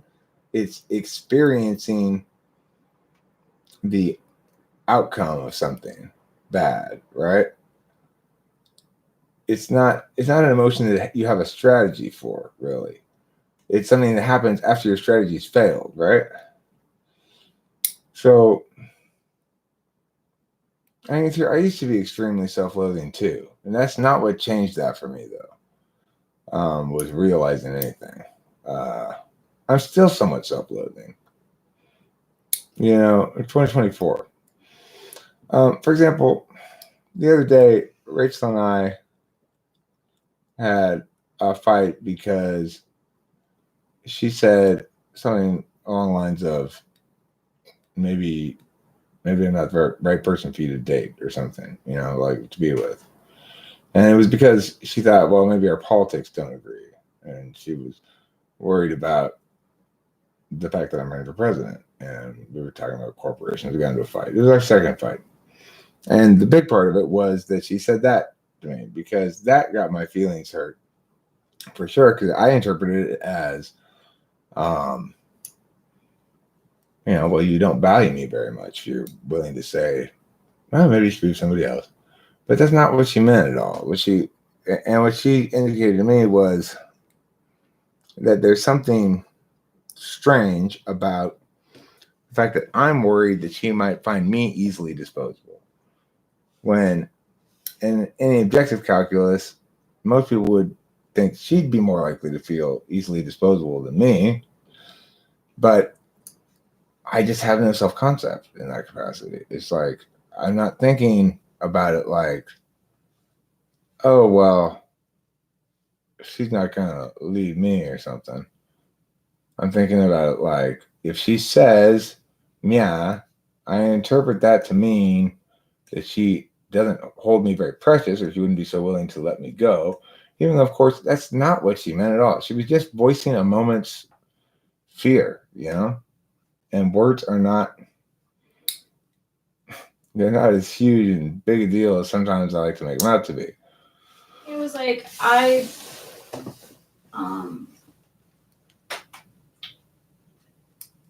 didn't know how important it was to you.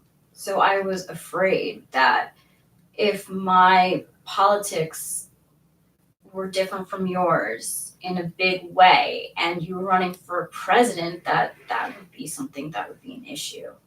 I was scared. Right. And then I got upset because it triggered my experiential knowledge of that sort of thing in my previous relationship, which was always as I interpreted it to be, which was her saying, It is. I don't care. You can, why don't you just go date someone else then? If you don't like it, too bad, just date somebody else. I got that a lot in my last relationship. So in this one, when I heard something that sounded kind of similar, I jumped to conclusions. It was the same thing. Note, though, that the lack of rationality and the lack of self-concept is true objectively that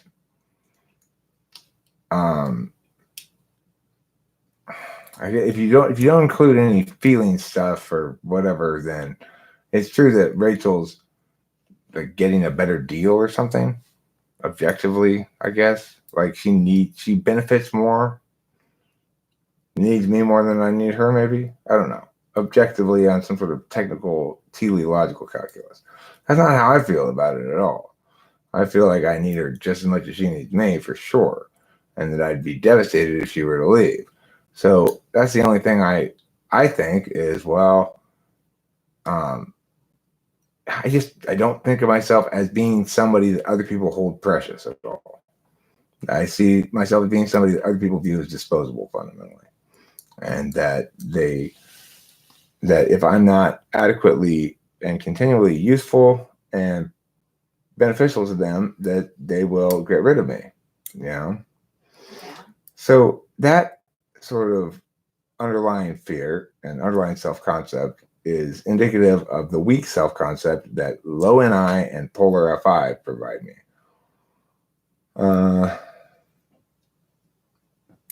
Right, Heather Bryant, you're absolutely right. SI can be an impediment in that regard. You do notice similar circumstances to what you experienced in the past. You do assume it's the same.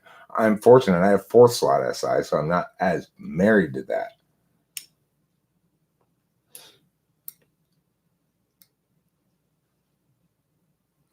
And your own definition of enneagram may not be a 4. The case for 2 is easier to make, even from what you just said.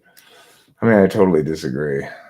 Just because I'm establishing the look, what I'm doing is I'm not avoiding I'm not avoiding the expectations by being helpful.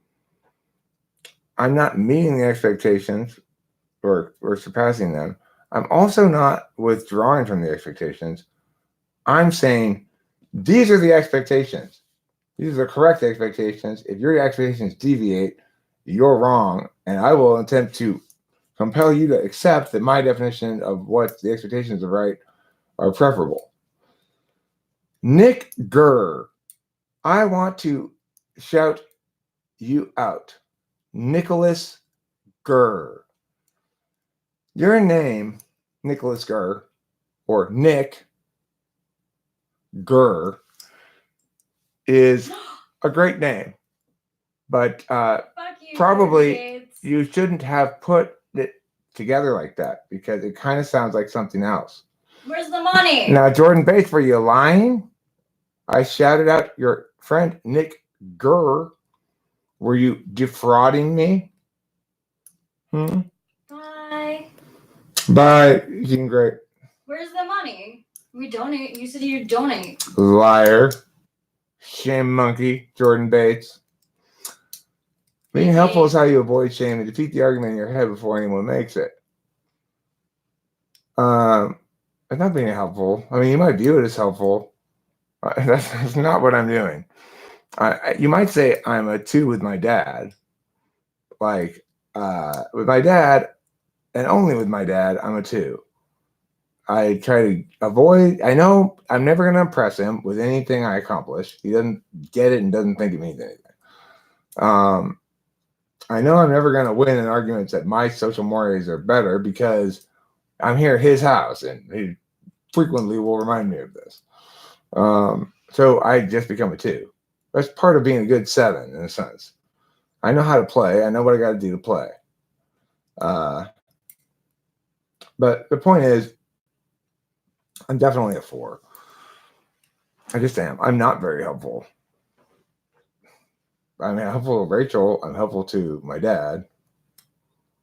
But I'm helpful to Rachel because I just seem to like to serve her in some capacity. Like I bring her food. I do all the girl stuff in our relationship. I do the cooking. I bring her pills when she's feeling bad. I didn't clean up her puke today. She had to clean up her own puke. No, but it's okay. by and large, I do as much as I can for her, but it's only because I just adore the fuck out of her. I don't know. I just like to, anything that makes her happy makes me happy.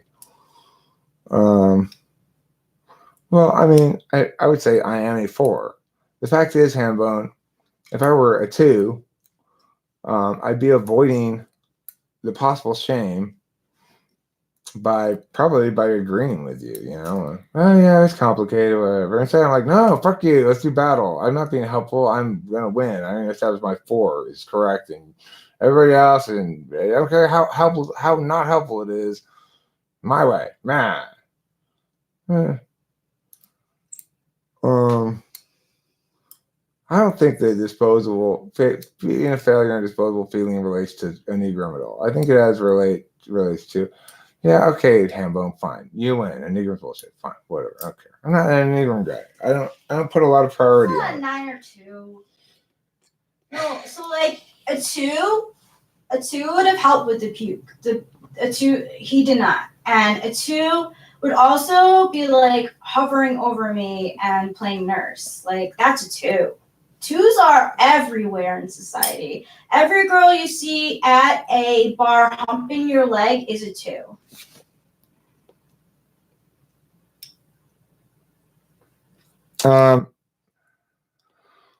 I've been married to a 2 before. I'm not a 2.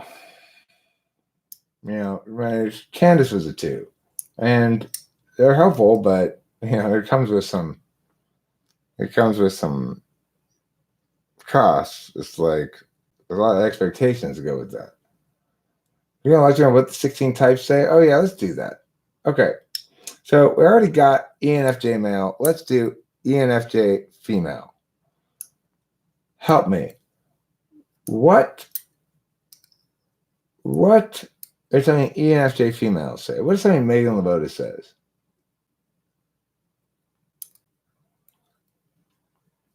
She'll say something like, here are some of the things that I've learned from people like you.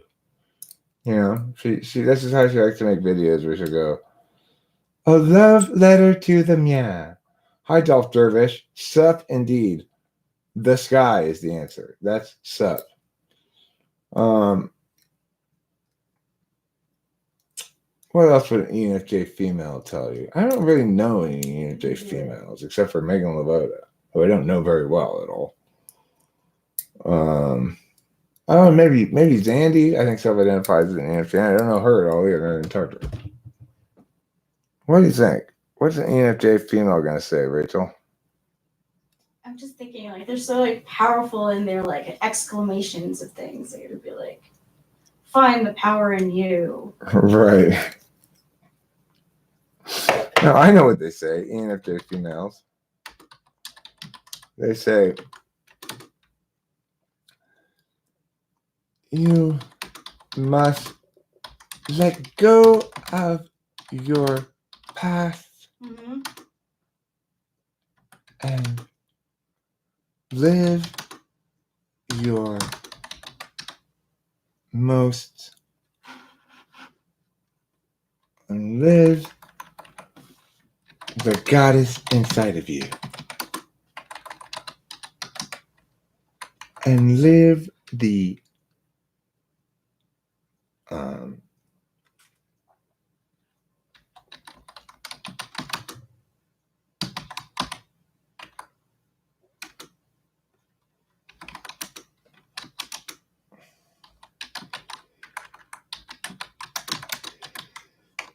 you must let go of your past. That's the number one rule if you are an ENFJ. I can solve the world's problems. Everybody out there, listen. Your psychological problems, your troubles, whatever, it's pretty straightforward. You need to let go of your past. You see, as an ENFJ, I don't remember shit. And you shouldn't either. That's why it doesn't bother me whatever happened to me 5 days ago. You know, it's funny. I think that their advice is useful, but it changes very often, so it's hard to trust. Like, they'll be into yoga 1 year and then, like, into a whole new guru next year. It's like, I know they try to integrate everything, but they don't have the attention span for it.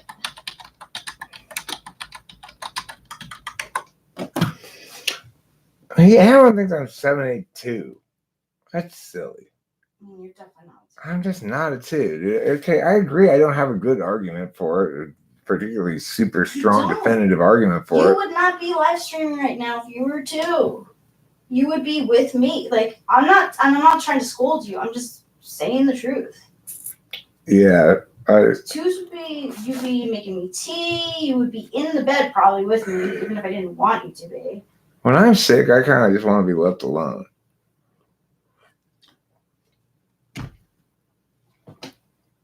All right, Boner. Let's redo Enneagram. What constitutes ideating versus other forms of jibber jabber? And when you classify Joe Rogan as an ESTP. Go ahead, Rachel. A good 4 example is Johnny Depp. He's a fucking 4. They're so artsy. The other thing is, I'm 4 and 3rd in the tri-type, so it's not. When it's a 3rd in the tri-type, it's not as obvious as your 1st or 2nd. Joe Rogan might indeed be an ENFJ. That's very plausible. But would ENFJs do that many drugs?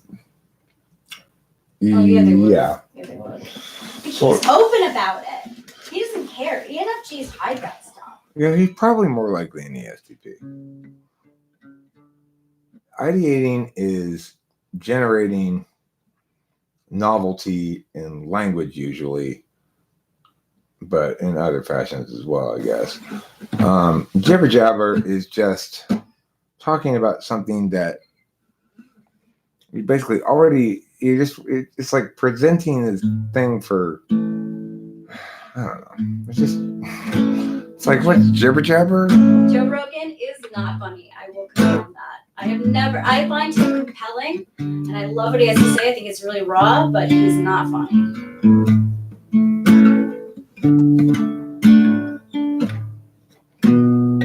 I think I'm SX, but You're definitely XX. I think Rachel's SX too. If I understand SX, SO, SP right, 2 SXs make a good relationship because it means they want to both be a part of a 2-man team, 2-person team. Yeah. Is Snowden still alive? Off in Russia, is Snowden still alive? Or is he dead?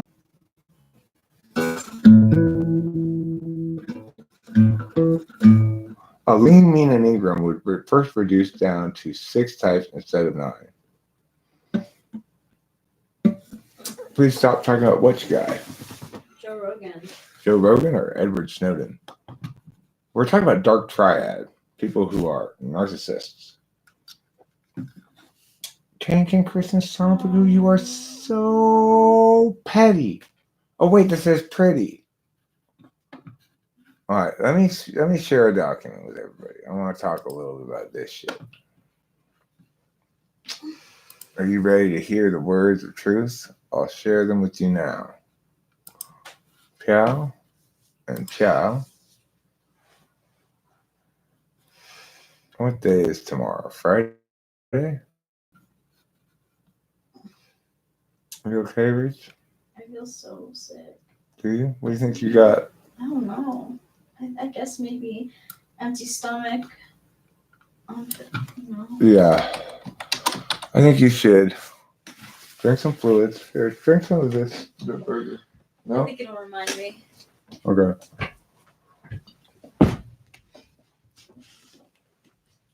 I can get you more water.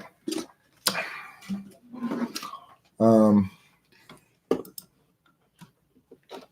then when I come back with water for you, I'll go over this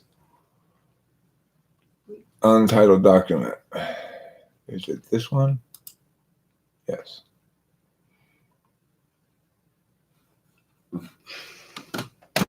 I will share it. Like me, huh? I got a shareable link. Yeah. I got a shareable link. Ooh. Here's a shareable link. Yeah. Here's a shareable poo. Ooh. I should try to eat the bread. You should try to eat the bread, right? We brought the bread in here, right over there. Now I'm gonna go get Rachel a water. You want sparkling water? Sure. What's wrong with Rachel? I don't know. There's nothing wrong with Rachel, Heather, and there's nothing wrong with you. Actually, there is something wrong with Rachel. She's feeling a little, yeah. I must tell you, these types of documents are any polar poison. She's not shrooming. I've never done shrooms. Oh, we gotta fix that. We gotta remedy that for you, Rachel. I'm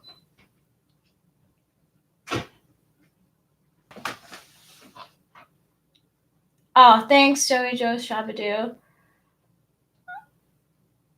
I think it's a good Eric, whenever mind comes to mind. Okay, that's good to know. I don't know many ENTJs.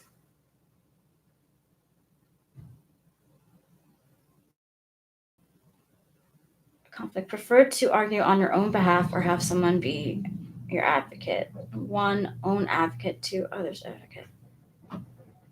My favorite song at the moment. Okay, well, I can tell you the song that's in my head the most recently. It's called Curtains by Elton John. It's really underrated, really good, and I heard it at the end of this, thank you,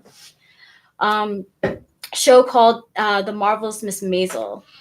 It's a good one. Curtains by Elton John.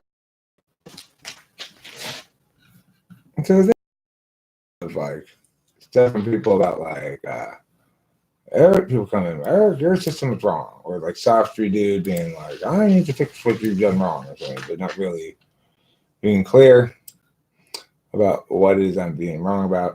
So I want to explain some of the things here about these other ways of dealing with personality. So look, as you can see, when you look with your eyes, the big five, the problem with the big five is that it's absolutely relative and it's normative. What I mean by absolutely relative is the only thing it tells you is how you link to your score compared to other people's scores on a test. That's all it tells you. Now you can establish some predicted correlates that go along with that, but it doesn't explain any whys. It doesn't. It assumes people have attributes rather than the truth, which is engage in processes, and it's normative in that certain things are good. It's considered good to be open, and bad to not be open. So, yeah, in that regard, that's what's wrong with it. IQ, also same thing. It's absolutely relative. It's just a score on a test, and it's normative. The second function, Dolph Dervish. What's LOA stuff? Law of attraction. We were talking about that the other day. Okay, we'll get to that. Okay, we'll talk about it, Rachel. No, you can go. No, why don't you?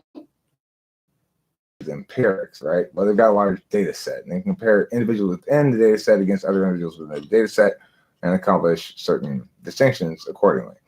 Well, that's all well and good, and there's nothing wrong with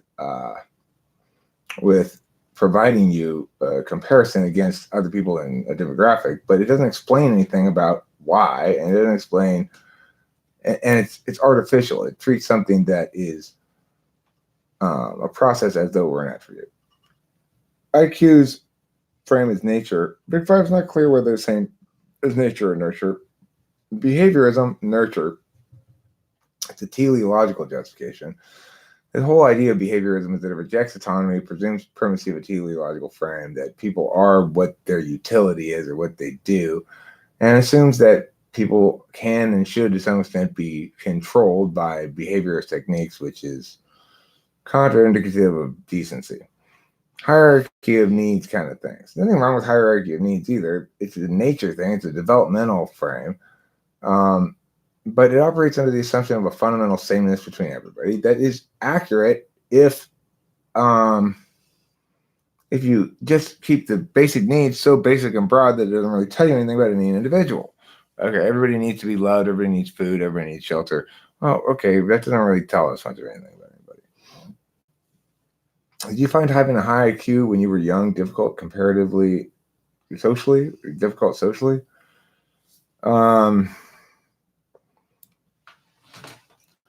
I had my ups and downs socially. I don't know if it had anything to do with my IQ or not. I'm not a big believer in IQ. Attachment theory. Attachment theory is, I think, significant. And I do think that, people who have poor attachment styles, or, insecure attachment styles, it can be extremely difficult to deal with and to fix. But it only addresses relationship behavior, and it doesn't tell us anything about people with secure attachment style, which is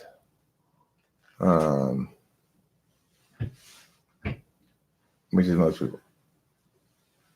I never heard anyone use the word putrescent before. Did I use the word putrescent? I think I did recently. I don't remember where or when. Okay. Scripts. This is an interesting notion, like people having scripts and limiting narratives, internalizing certain words and stuff about themselves. I like it, but it dismisses the reality linked to the narratives. Yes? Oh, that's funny. Okay, cool.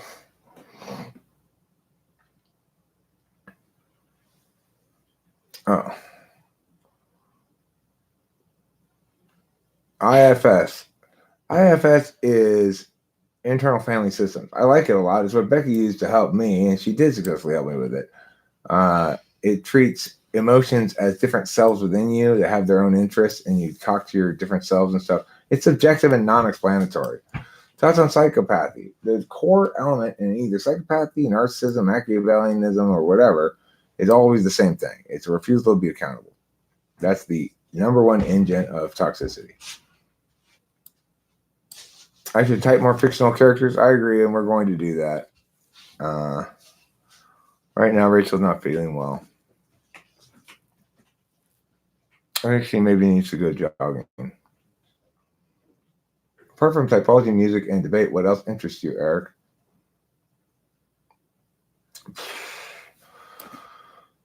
I mean, politics, philosophy,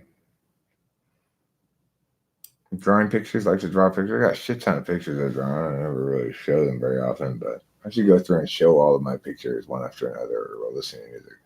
She's feeling sick. She threw up earlier. She's been complaining about her stomach all day, and you got a point. That's a good suggestion. I suggested bong rips already. Oh, Octavia, so I'm not a good drawer like you, though. Okay, now keep in mind, I'm not shitting on what I do. I'm just saying like my drawings are not really drawings, I guess. They're sort of pictures I make. I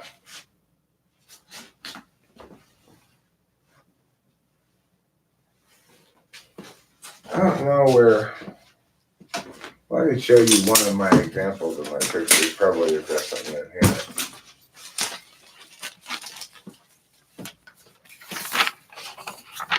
Like this is a picture I made. We're not really done yet, I don't think. Yeah, they're doodles, I guess you'd say. And they've got faces and stuff on them. But I like drawing pictures.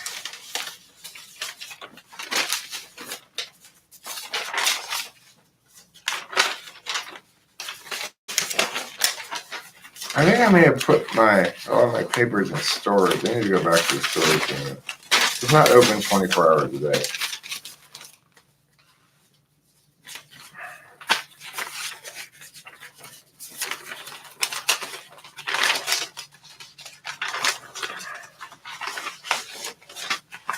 Some of my doodles come out better than others.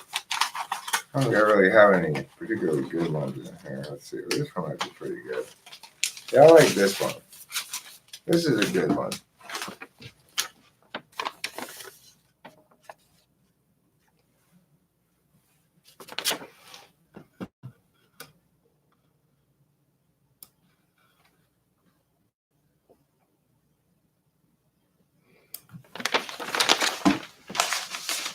Let's see.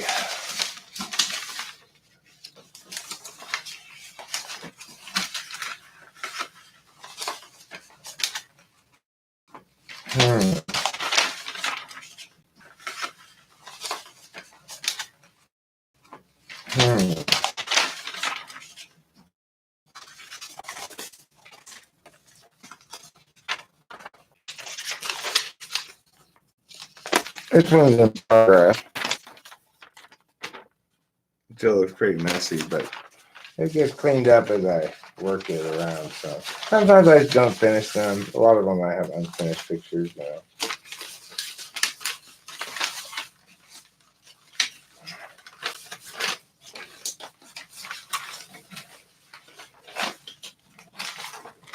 Alright, this is a pretty simple picture, but it's somebody who has a name.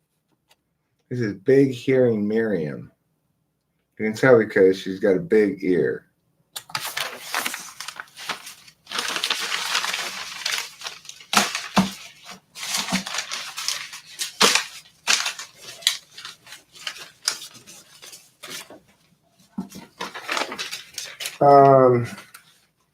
So yeah, I'm into that. I also like grammar. I like grammar.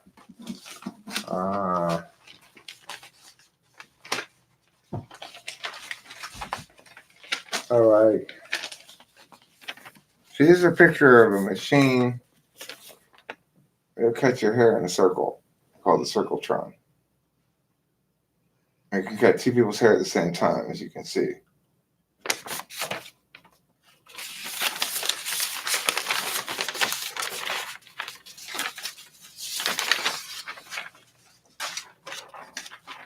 And like,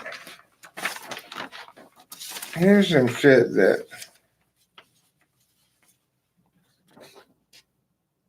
I made about cognitive function sometime. I don't know.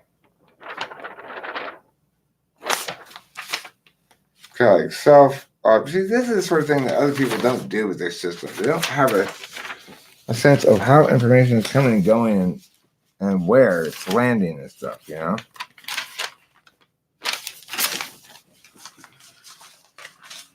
And that's why they suck. The end.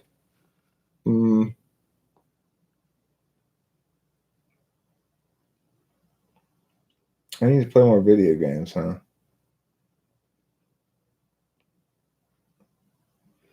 Well, Heather Bryant, I'm not trying to make it like that. I'm just a terrible drawer.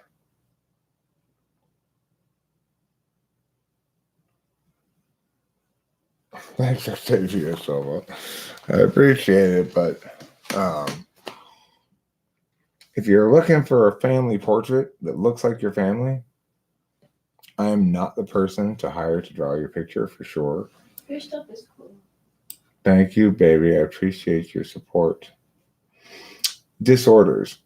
Nature and nurture, normative, oppressive, and reductive. Things like ODD, ADHD, autism spectrum, whatever, bullshit. MBTI. It's descriptive, it's weak and inaccurate. That's a problem. Socionics. At least it has a logical engine to it, but it's got sloppy architecture. They get, like, here's the thing. Here's the biggest problem with socionics.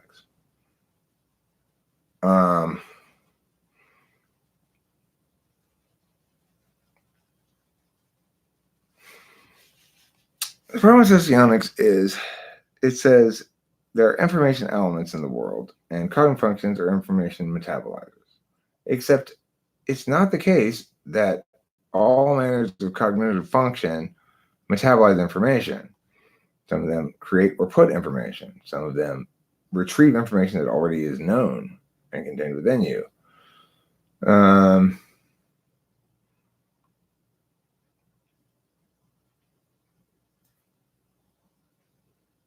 So, it's going to get it wrong if it thinks cognitive functions metabolize information. It's not just like you're this empty thing that metabolizes information. It's silly. What is your favorite song at the moment? My favorite song at the moment.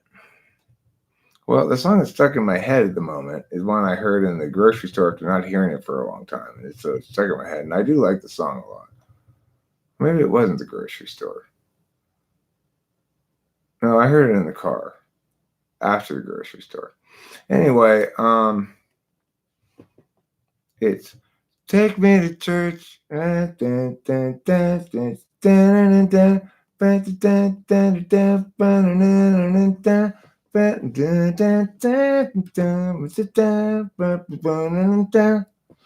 that song.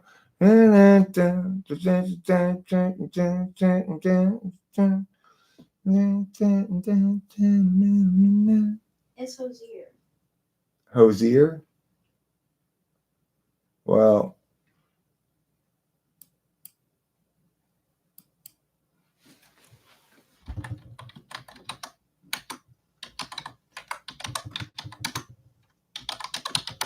let's see if it's hard to play.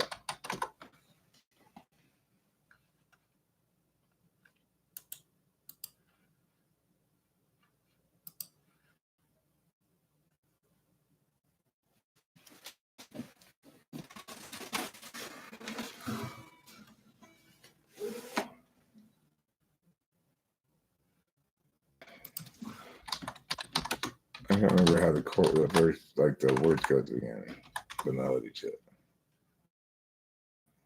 What is that song about? What is that song about? But how much, like, he's in church or something.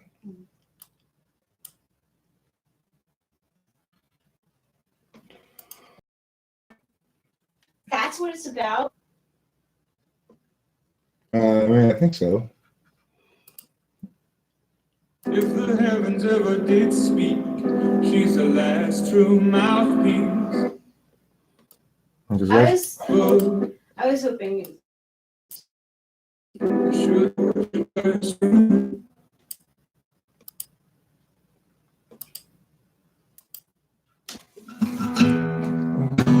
Huh. What's this? I can't remember the part before the chorus. Yeah. My lover's got humor. She's a giver, let her know. It's everybody's disapproval. Should've worshipped her. That's to mouthpiece. The sun is getting more bleak. Fresh water. Mouthpiece. Every Sunday's getting more bleak. Fresh poison each week. We were born sick. Heard them say it. Our church offers no absolute. Tells me worshiping the only heaven I'll be sent to. When I'm alone with you. I was born sick, but I live.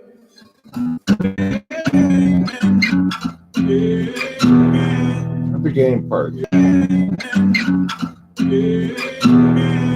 the game part. Take me to church, I'll worship like a dog at the shrine of your life. I'll tell you my sins so you can sharpen your knife. Offer me that death side. She's a man with a sacrifice and the whole seed. Something me for the main course. That's a fine looking high horse. Once you got in the stable, got a lot of time and Take me to church, I'll worship like a dog at the shrine of your lies. I'll tell you my sins and you can sharpen your knife. Offer me that death is God will let me give you my life. Something like that.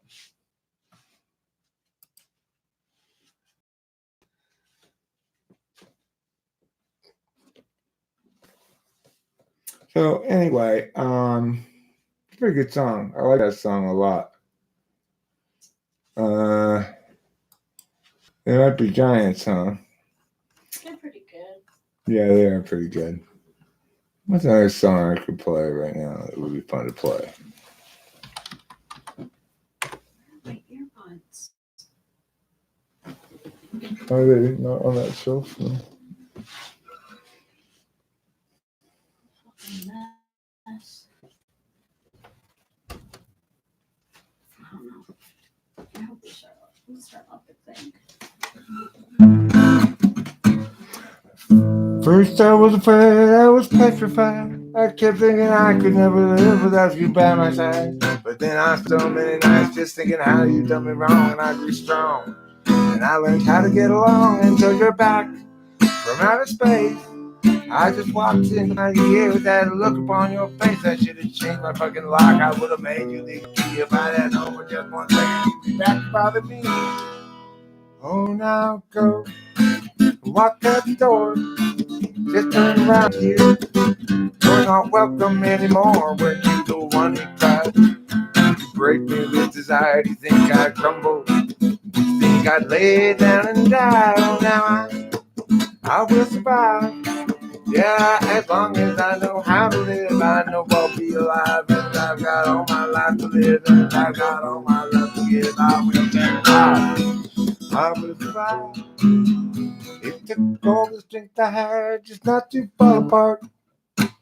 I'm trying hard to mend the pieces of my broken heart. And though I spent so many nights just feeling sorry for myself, I used to cry, but now I held my head up high. And you'll see, with someone new, I'm not that stupid little person still in love with you. And so you thought you'd just drop by and you expect me to be free, but now I'm saving all my loving for someone who's loving me. Oh, now go walk out the door. Go around now. You're not welcome anymore. With you the one who tried to break me with desire. Do you think I'd crumble? Do you think I will survive? As long as I know how to love, I know I'll be alive. And I've got all my love to live, and I've got all my love to give. I will survive. I will survive. Yeah, yeah.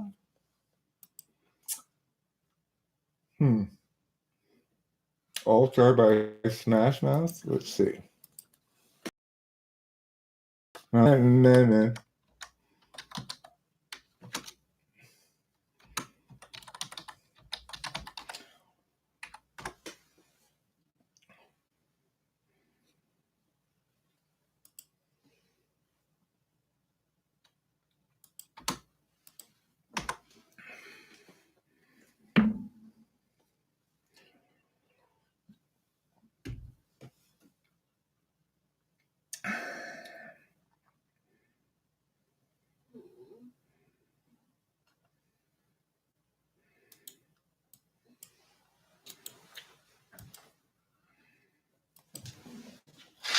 What's the matter, baby? You okay?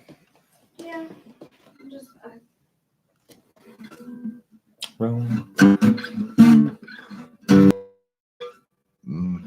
By everyone told me the world is gonna roll me. I ain't the sharpest tool in the shit. I can get it done with in the shade. Hit the ground running. Good makes sense that you live for fun. Brain gets numb, but your head gets dumb. So much to do, so much to see. So what's wrong with taking the back streets? Don't know if you don't go. You never shine if you don't go. Get your game on, go play. Hey now, you're a rock star. Get your show on, get paid. All that glitters is gold. Only shooting stars break the tomorrow. This one. Oh, that's not right. C sharp diminished is here. I don't know that chord.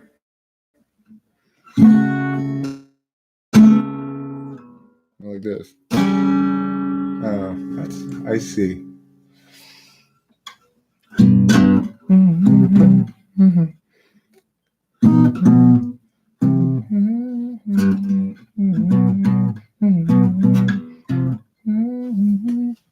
It's a pretty good song. Pretty good song. Okay, I think I'm going to play a couple original songs and call it a night. Because I play my own songs better than I play covers because I'm more familiar with them.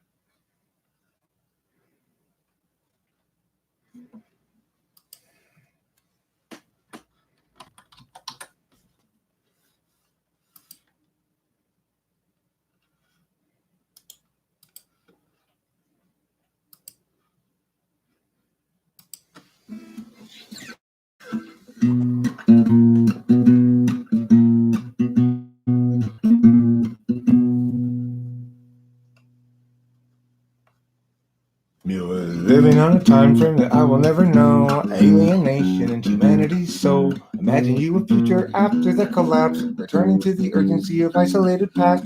Picturing community, free of metaphysics, hunting buffalo while you're picking bread delicious. Knowledge of the seasons, wisdom too bold. Fires burning in the night to keep away the cold. Hostility is kept at bay by what you think is in the way of life as children of the land. Within a copy weatherman,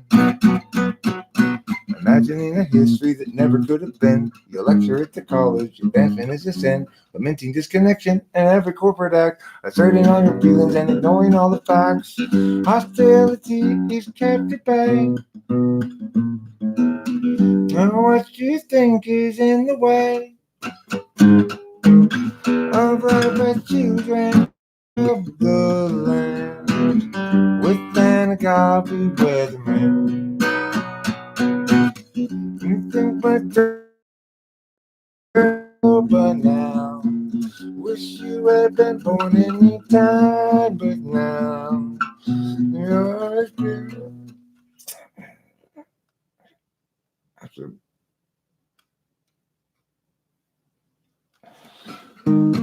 It won't run afoul of exceptions that you might allow. You visualize nobility sipping on some port, or tribes of peaceful savages in beautiful comport. Few of history's people ever thusly took comport. Life is solitary, natural, British, born short. Hostility is kept at bay. Hostility is kept at bay. Now what you think is in the way? What you think is in the way of life as children of the land? With the agave weatherman.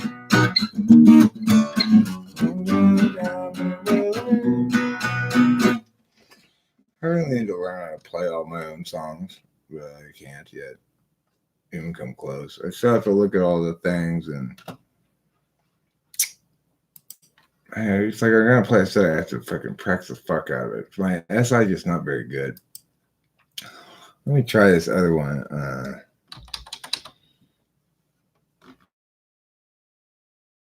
Yeah, this one.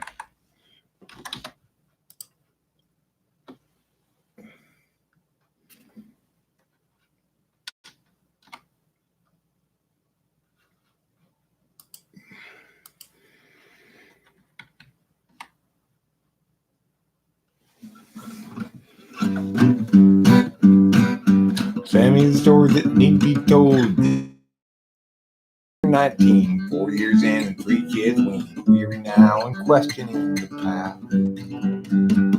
Agency, places discretion, locking in our courses, way too young. The urgency comfort is really just depression, making sure those underneath them always run. Doug at 20 thought bourbon fun, likewise Doug at 21, and so forth well up into middle age. But once it seemed to set him free, became his whole identity. Now Doug's about another drunken rage. Agency out, basic discretion, locking in our courses, way too young. Urgency comfort is really just depression. They offer you incentives, but they haven't got a thing that's fun. Everybody's panicked about the kids. Lock them up with extra dexedrine and mathematics to produce success or impose more unjust duress. Agency got basic discretion. Offer you incentive, but they haven't got a thing that's fun. Dexedrine, mathematics to produce success or impose more unjust duress. That's a good song. Well, I guess I'm done live streaming tonight. I'm gonna play this. I'm gonna go. Well, before I leave this evening, I'm going to sing for you a song to say goodbye, a song to say adieu. Heather Bryant, I hope you sleep on your bed of bees, comfortable like you've got the pillow between your knees. CJ O'Connell really likes the Smiths to make him feel like Joan of Arc once did.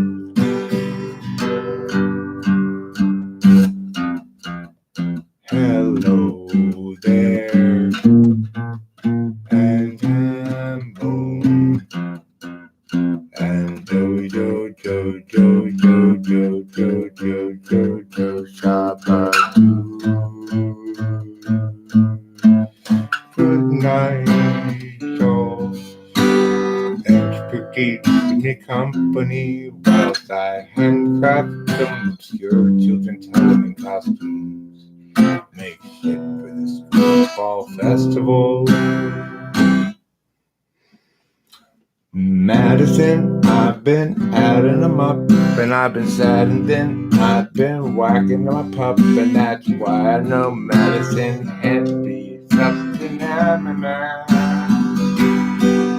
said, Madison, I've been adding them up, and I've been whacking a pup, and I've been sacking my chop with you.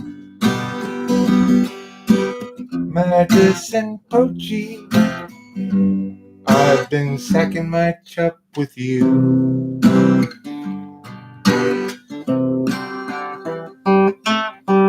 Madison Pochi loves sacking her chop.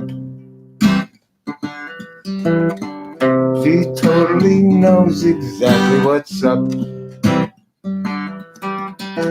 I'm only sacking up all my chop for you, so that you can know where all the chop did go. Sacking a chop, Madison Pochi. Don't you know that it's mochi? Drink mochi in your tea. And Wochi is Madison Pochi.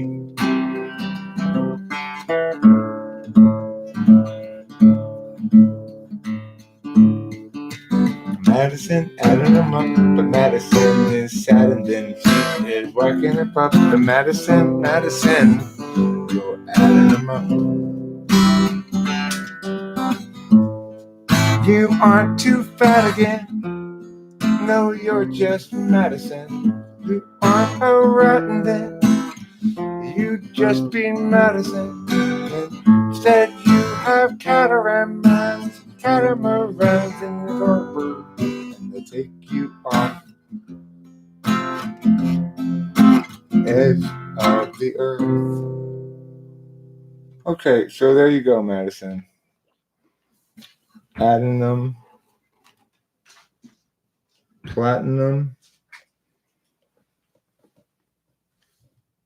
capsicum, masticating turtle eggs. Thanks, Madison. Thanks for the claps, Octavio. Oh, you did write me a chorus? Where was it? You can't spell America without me. I'll have to remember that one, okay? That is a good song for my presidential campaign. Good night, sweetheart. It's time to go. Da-da-da-da-da.